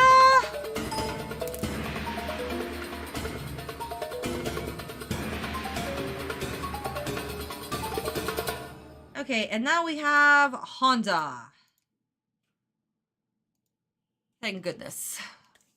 We're almost done with the frame. We're almost done with the frame. Done with the frame. Yari summoned it in manga. Yes, he did summon it in the manga. Right, when we first introduced to Shadi. Yes, when the guy that took Yugi's puzzle to display it in the museum. Yeah. Then Shadi came and weighed his heart with Mott's feather, and Amut nom-nom-nommed him. Morgan learned that trust can be abused and taken advantage of. Someone is suspicious. Okay, so what's his story? How does he overcome his trust issues? Right now, once again, Altu, we're just having characteristics. What makes him human? We're back to the same question. What makes him human? The old couples trained many children Victor's age the same way before giving them their own Pokemon so they could send them to missions as spot. Wow! Okay. Interesting. Shonen, same question to you. What makes Victor human? It is honestly a very hard question to answer, guys, because if you can answer this question, then you know your character from inside and out. You know exactly how they will react in any given situation. What makes them tick? Who are they? So take your time, guys. I'm not saying this to annoy anybody. I'm not. Just passing down the teachings that I teach my students whenever they create their own characters, as well as what my own teachers have taught me. And they were brutal with me, honestly. They were like, scrap this, scrap that, everything sucks, you suck, stop it. But I love my teachers so much. Like in Russia, it's so common to have very blunt honesty. They're not gonna sugarcoat anything. They'll be like, yeah, no, this sucks, throw it out. Like, because of my teachers, I have to throw out so much of my animation, so many of my characters and creations and other stuff. But at the same time, it was also a very good way to teach. Not everybody can handle it though. A lot of my classmates, they did leave the college because like, I cannot handle this. This is too much. I hate it. I hate drawing in general. But for me, actually giving me the opposite effect. The more that they criticized me, the more I was like, ooh, I'm gonna make this character so goddamn good that your ancient ancestors is gonna have a hot headache.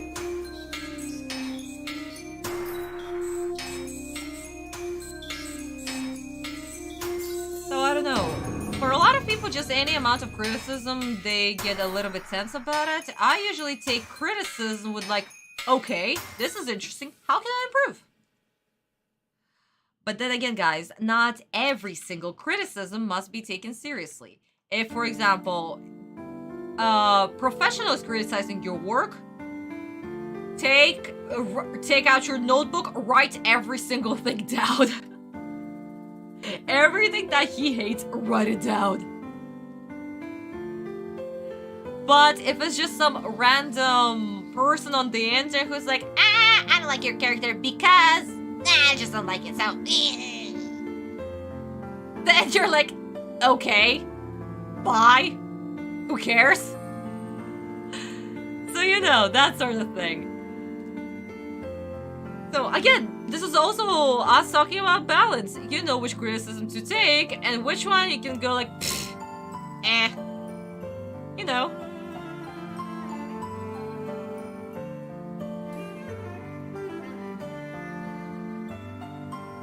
Common sense, I guess.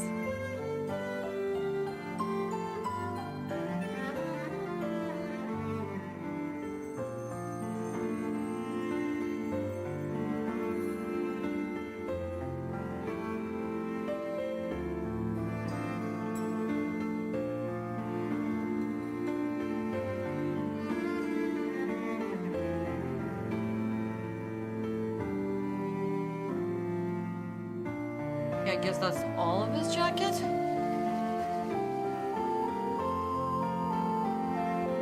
I love to see a Kung Fu Pikachu.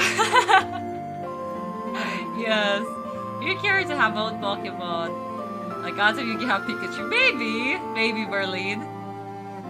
If they refuse, they would not only be denied their first Pokemon, but they were abandoned as well. Victor was given a mission to steal a Pokemon, but he refused because the Pokemon had a family to protect. Aww.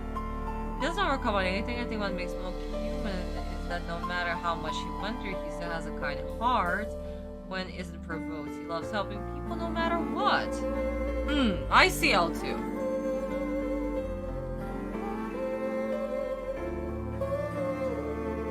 Maybe he doesn't overcome anything for now, L2. But it would make very interesting character development throughout the whole story for him to change.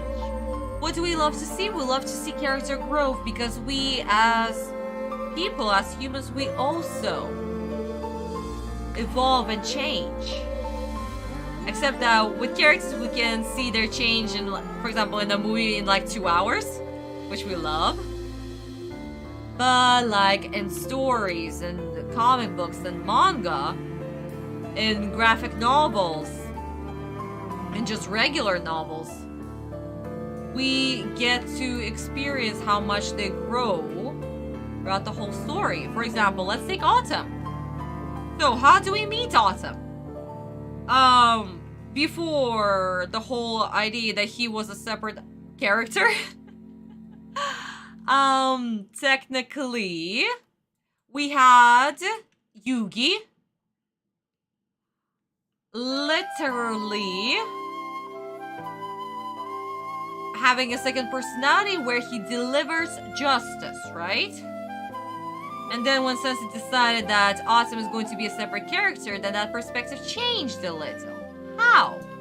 What did we have? We had a very, very, very righteous character who believed that he was always right. He was delivering justice. He was always right. This was his way, always his way. He knew what's better. He could judge people. He had what it takes. Oops.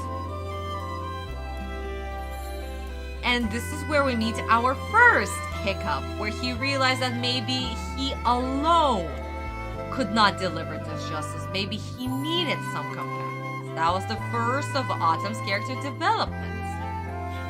where he realized that maybe the power that he had with his friends, with everybody around him, that was much stronger than just his power alone. And this power did help him. Until the duel with Kaiba. That was the very first hiccup. That was where his righteousness, his righteous fury was literally tested. Was he correct?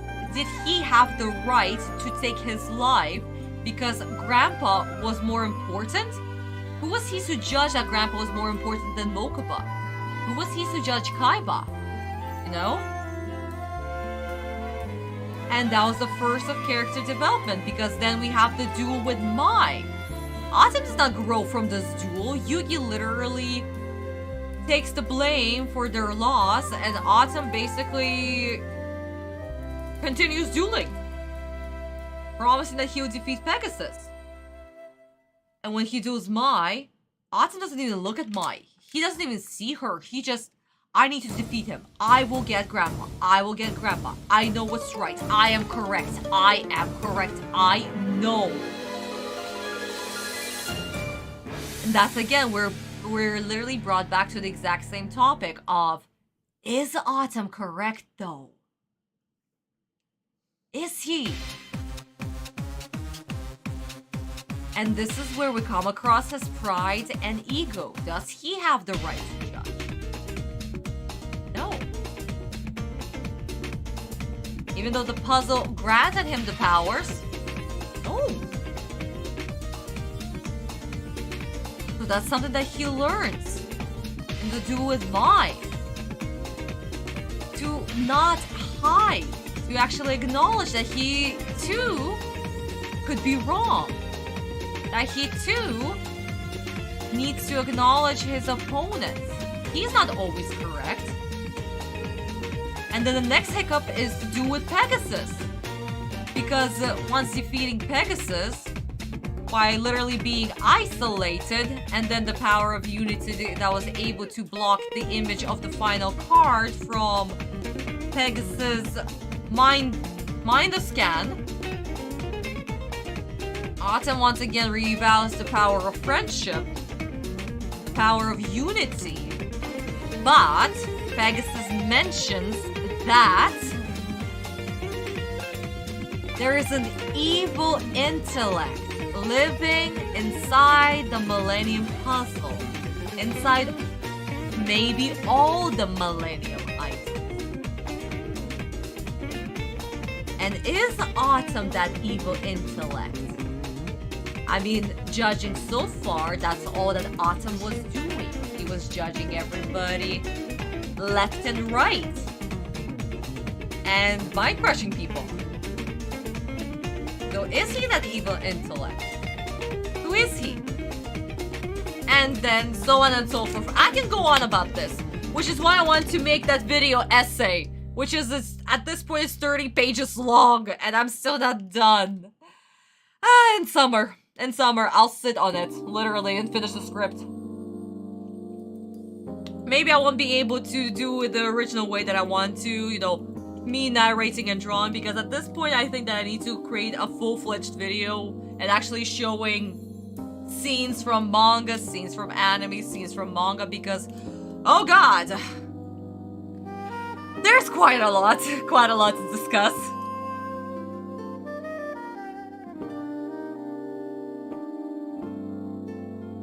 Okay, I missed so many of your comments, I'm so sorry. So he wants to ensure that no one suffers the way he has suffered. Yes, of course, okay. Victor was left alone living on the streets until he witnessed an explosion at the Pokemon lab. This triggered his memories as a child, seeing his house burn down, wishing he could save his parents. Aww. I mean, Morgan specifically for random roleplay, so no specific story. Oh, Altu, I see, honey. Okay. So he rushed to the lab and sees Pokemon Blue come out of the empty building and decides to take care of Voodoo. And his Pokemon, oh, Fallen, that's so sweet, honey! That is adorable, okay.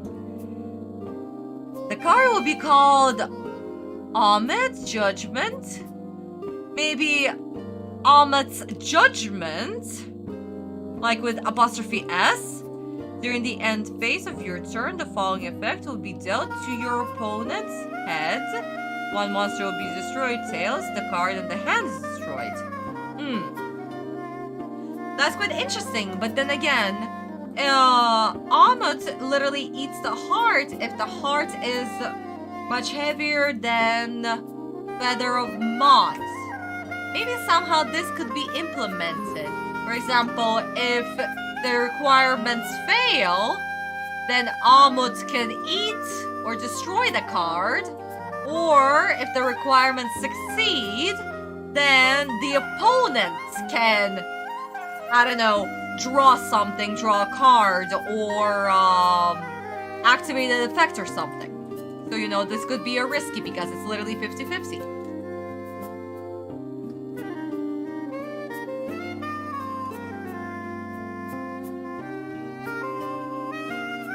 You can't have pure power without guidance and direction. Yeah. I agree with that, honey. Because technically we're taught empathy, aren't we?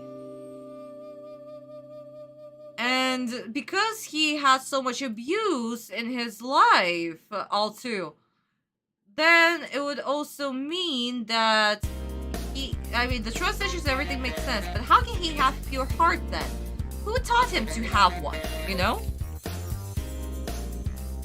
So just think about it, honey. I know it's for roleplay, but just think about it. It's a cool thing, you know? Cool concept. Even for roleplays, when I was roleplaying with my girls, I created so many different things that were happening and justified every single action. I don't know. Like I said, guys, I'm a detailed bitch. I like details. The WHOOO, however, already has a trainer and tries to tell Victor this, but Victor can't understand him and continues to take care of him. The language barrier starts to joke between the two. Oh! I see, shit, that's actually a cool thing.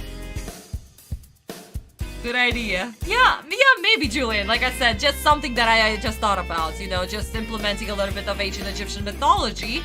And maybe... Oopsie. Don't drop, don't spill.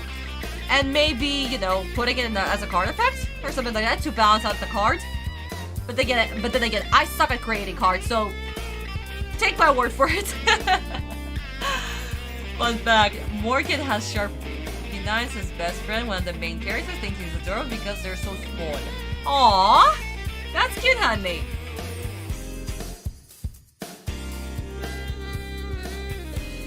Okay, guys, so what I think, we're going to finish Honda, do the background, and I think that should be it for today's live stream.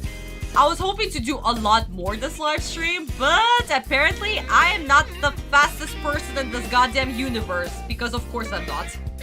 Oh, come on. No, stop giving me this thing. Thank you. Okay, brown hair and jacket.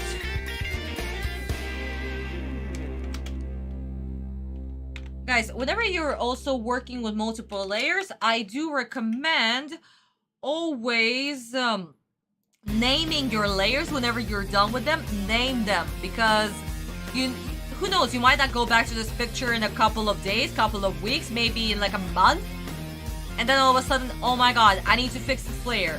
But what happened? Photoshop, what the hell did you just do? Hello?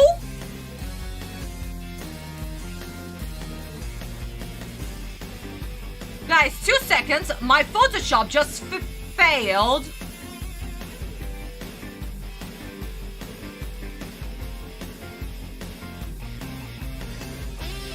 Somebody's gonna die tonight. If I just lost all of my progress in this live stream, somebody's gonna die tonight.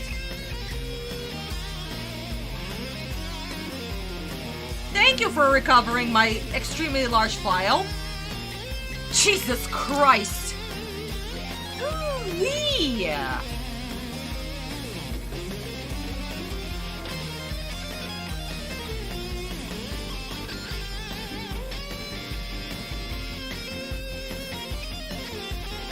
Let me just quickly save this.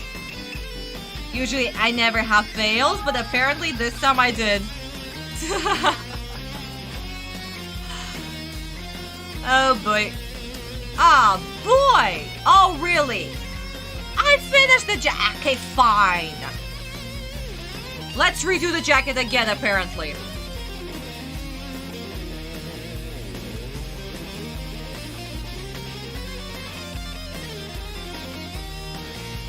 No, it's alright.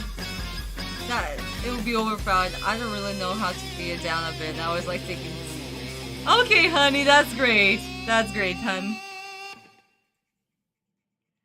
Guys, like I said, taking criticism, it's a good thing. You learn to listen to other people's opinions. Of course, you don't need to 100% take them, but it's good to hear other people's perspective. You don't need to agree, but you need to be open-minded about it.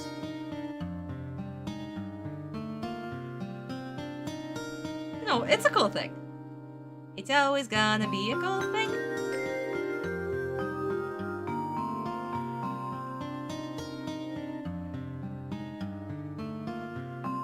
Autumn represents the power and judgment, and Yugi helps keep Autumn in check, having empathy and true moral compass. Yup! This is why both of them are able to teach each other.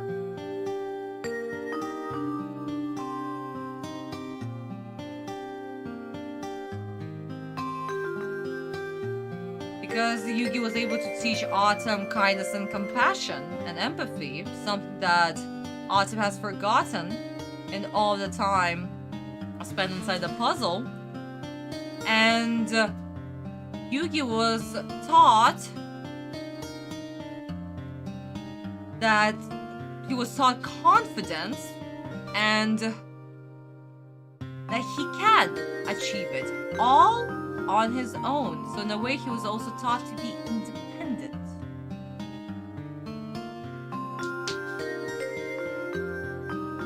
So in the end, like by the end of Yu-Gi-Oh, every single character had their arc finished. Except for Kaiba. But everybody else, yeah. All their arcs were finished. Which is why I love that Dark Side of the Dimension focuses on Kaiba. And guys, speaking of Dark Side of Dimensions, did you know that Sensei actually did not want to do Dark Side of Dimensions movie at all? He thought that the story was finished, it was over, there was no need to, until the director of the movie personally asked him to work on it. And this is where he reconsidered and actually decided to work on it. So it makes me question how much Sensei did have control over the story. I'm sure it was quite a lot, but one scene always bugged me. Even though I love it so much, but why did we need to bring Autumn back at the very end? Don't get me wrong, I love this scene. Seeing Autumn all day, every day, for goodness sake. But the whole story was about accepting that Autumn is gone and finally letting go of the past. Why bring him back? Why all of a sudden,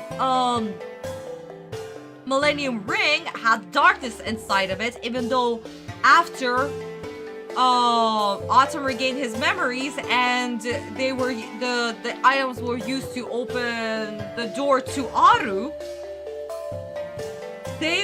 all the items lost their powers, and technically Zork was not even in the puzzle, in the Millennium Ring anymore. So, how?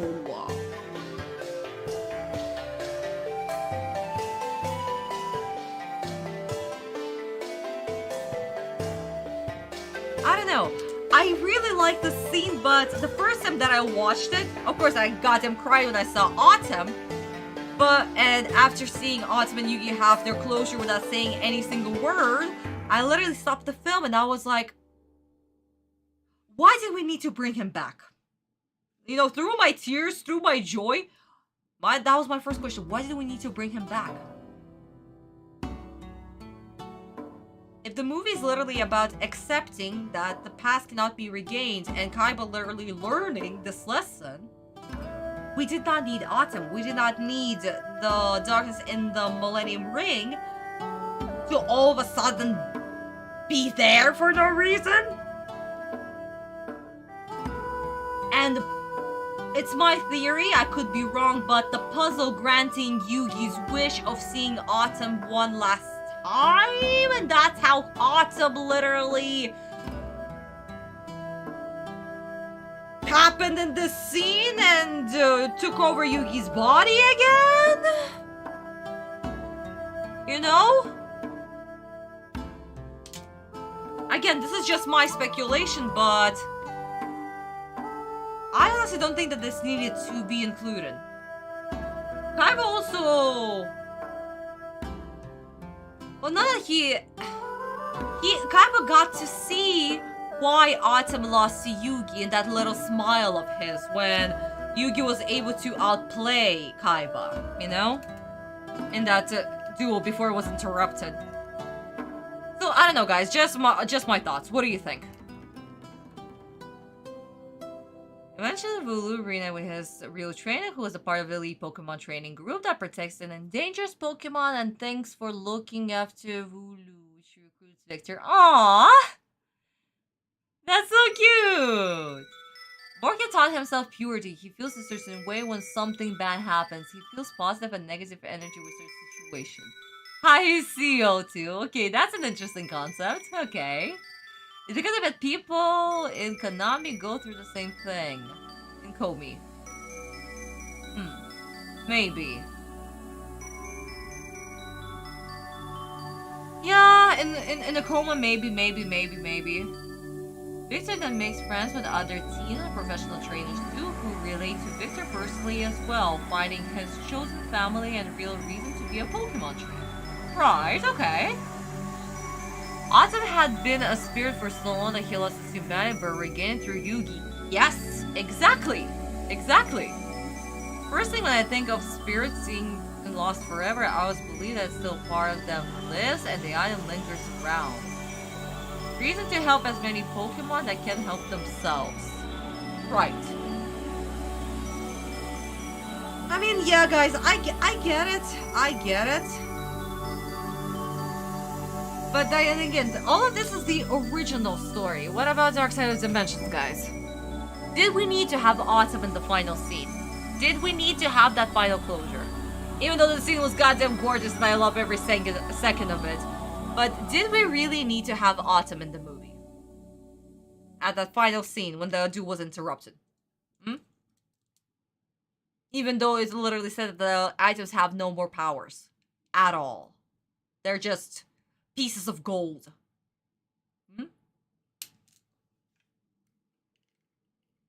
In place of his late parents. I see, Fallen, I see.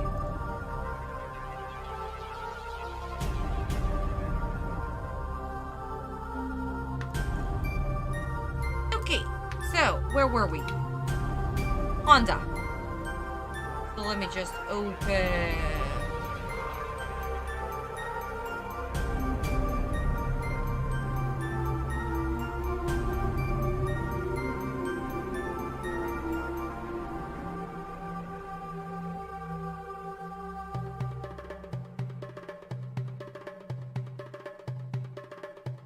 Where's that image? Hello?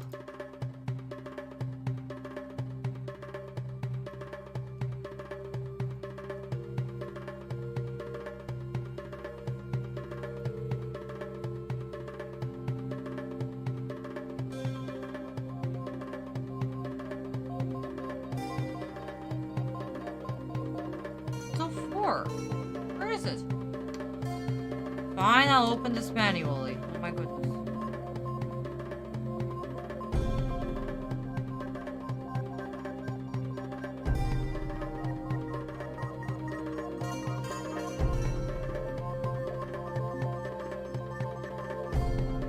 Here we are.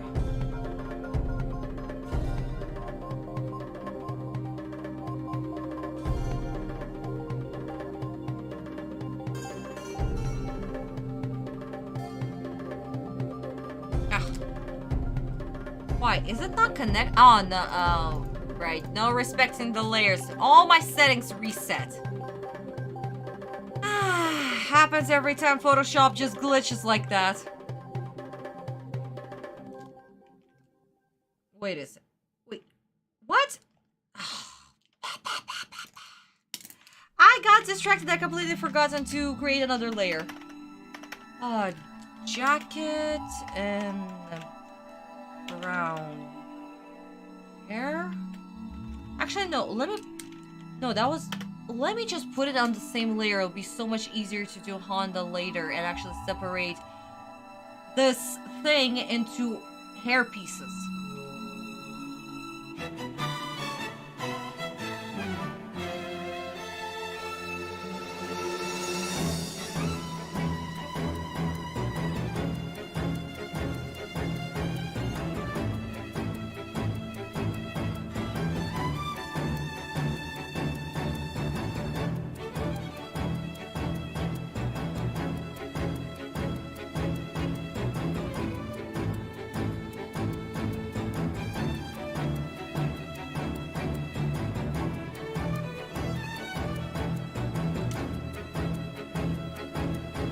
Morton as a character was always teased by girls in school. They were touchy and made comments about his appearance and sex life.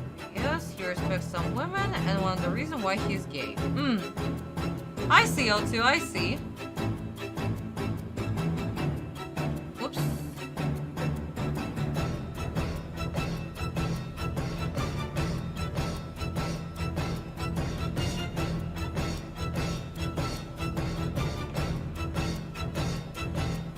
Wrong color. Brown.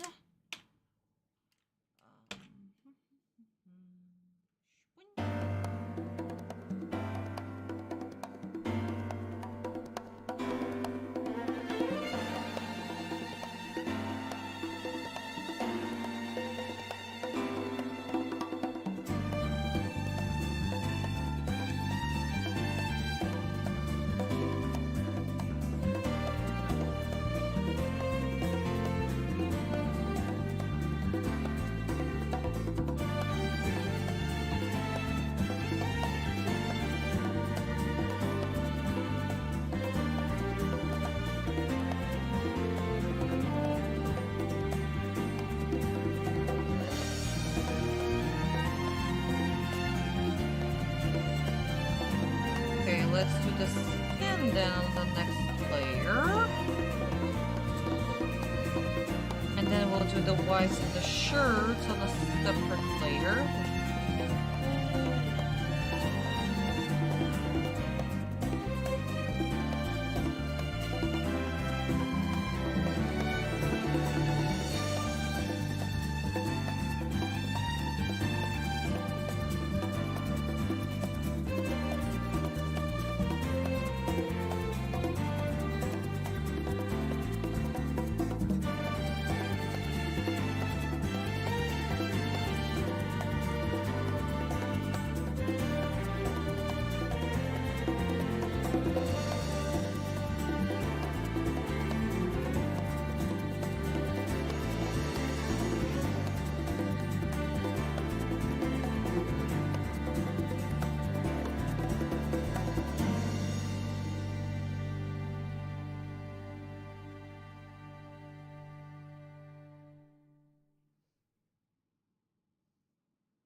Guys, I'll read the comments in just a second. Let me just finish this.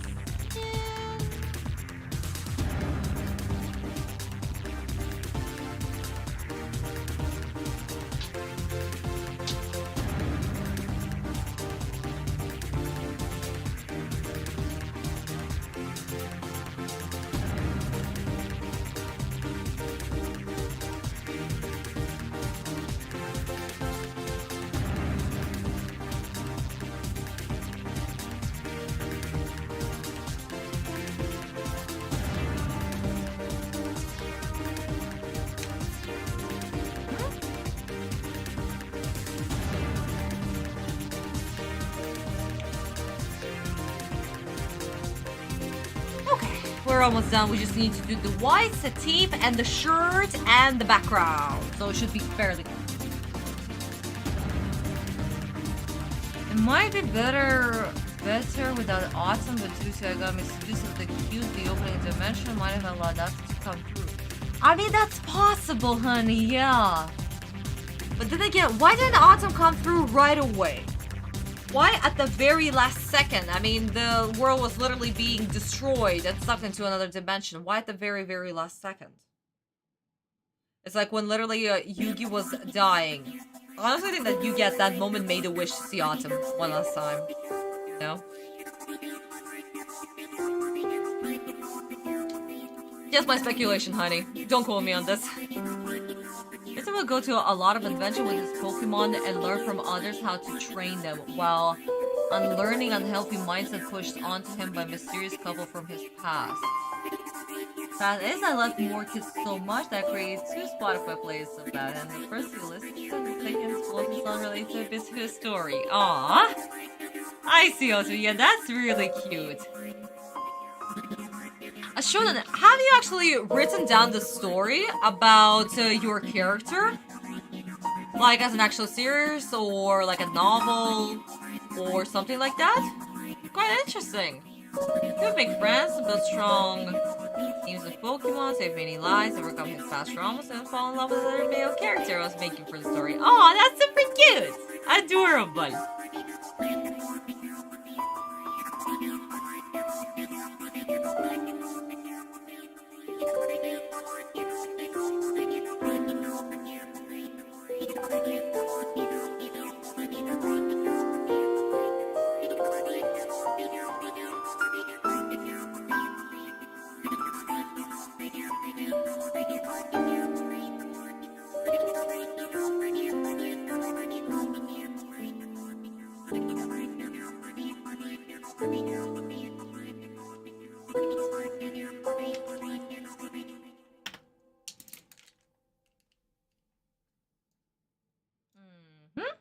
Perfect.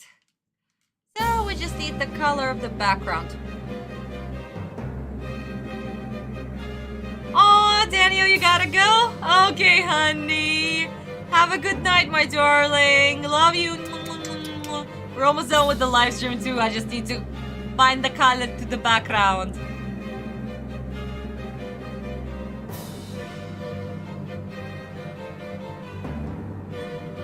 Love you.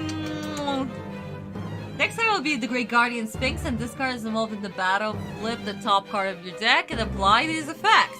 What kind of effects, honey?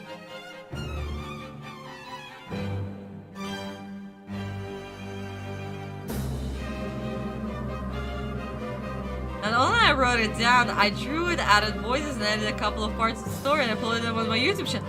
Have you? Guys, go to Shannon's YouTube account and watch that story. Guys, do it! Let's support him too! We're a family here and we must support each other. As comics you dubbed. Oh my god, that's so cool! Guys, definitely check out children's stuff. He shared it with us, we are obliged to check it out. I will not take no for an answer.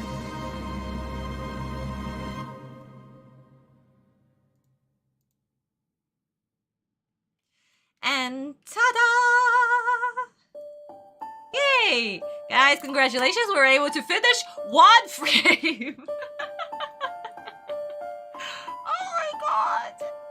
That took us 2.5 hours! As per usual. Yeah, coloring, it's fun. At the same time, it's just a little bit tedious. But it is what it is. Of course, after coloring, what do? We shade. But when do we shade? When we literally finish the whole page. Because look at how many frames we still gotta do. So many frames, so many frames. Oh, I forgot to do one more thing.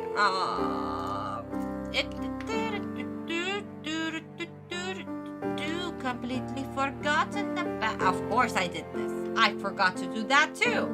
Yep, there we go. Oh my darlings. So yay, congratulations. One frame is colored, not shaded, because we still need to do shading. And as you know me, guys, how does shading work? Well, I have a whole YouTube video where I shaded Hawaii in one of the frames for page 3. So you guys can check it out and see how this process will look. We'll see when we'll be drawing or coloring or line arting or shading the next time. And I'll show you more details about it if that'll be the next thing. Because usually I work on the pages whenever I have free time. Physical side by stranger is a big no-no. Oh, I see all too. Yeah. You'll have to do a lot of digging. I have to make tons of video mention. Oh my god, Shauna, no you didn't. No you didn't.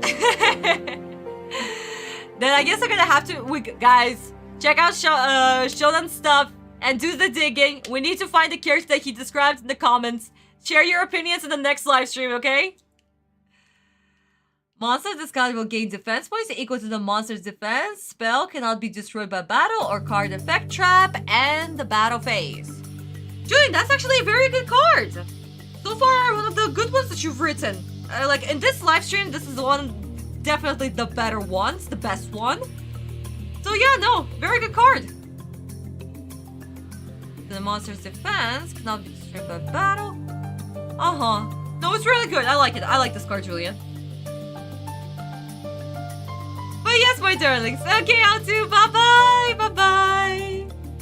Well, yes, my darlings. I guess for today, this is it. This is it for today. Thank you so much for joining our coloring, chilling, relaxing live stream. Hope that you all chilled, that you all enjoyed. Please don't forget to like this video. Leave a comment if you want to. Share your opinions. If you have any links, do tell me, my darlings. Tell me in the comments so I can approve them and see what's up. And of course, guys, I'll see you all next week. What are we doing next week? Well, for our schedule, we're technically playing a game. Bye, Julian. Bye-bye, darling. We're technically playing a game. So, we'll see if we'll be playing a game or if we want to do something else, my darlings. So, once again, I'll probably post a poll and we'll decide what we're doing. But anyway, my darlings, I hope that you all enjoyed. I hope that it was fun for you as it was for me. Oh, I'm glad, Shonen. Woo! Have a good night, Vista. I hope that you all enjoyed. Please don't forget, if you want to support me, here's a little QR code to my Boosty page. If you want to become one of my patrons, please hop on in there and, I don't know, just small little support. Always appreciated. Have a good, yes, Shonen, have a good night. Love you all, my darlings, so much. So, like, subscribe, leave a comment, and my darlings, cheers to you. I'll see you all next week. Bye-bye, my darlings. Bye-bye. Bye-bye, bye-bye, bye-bye.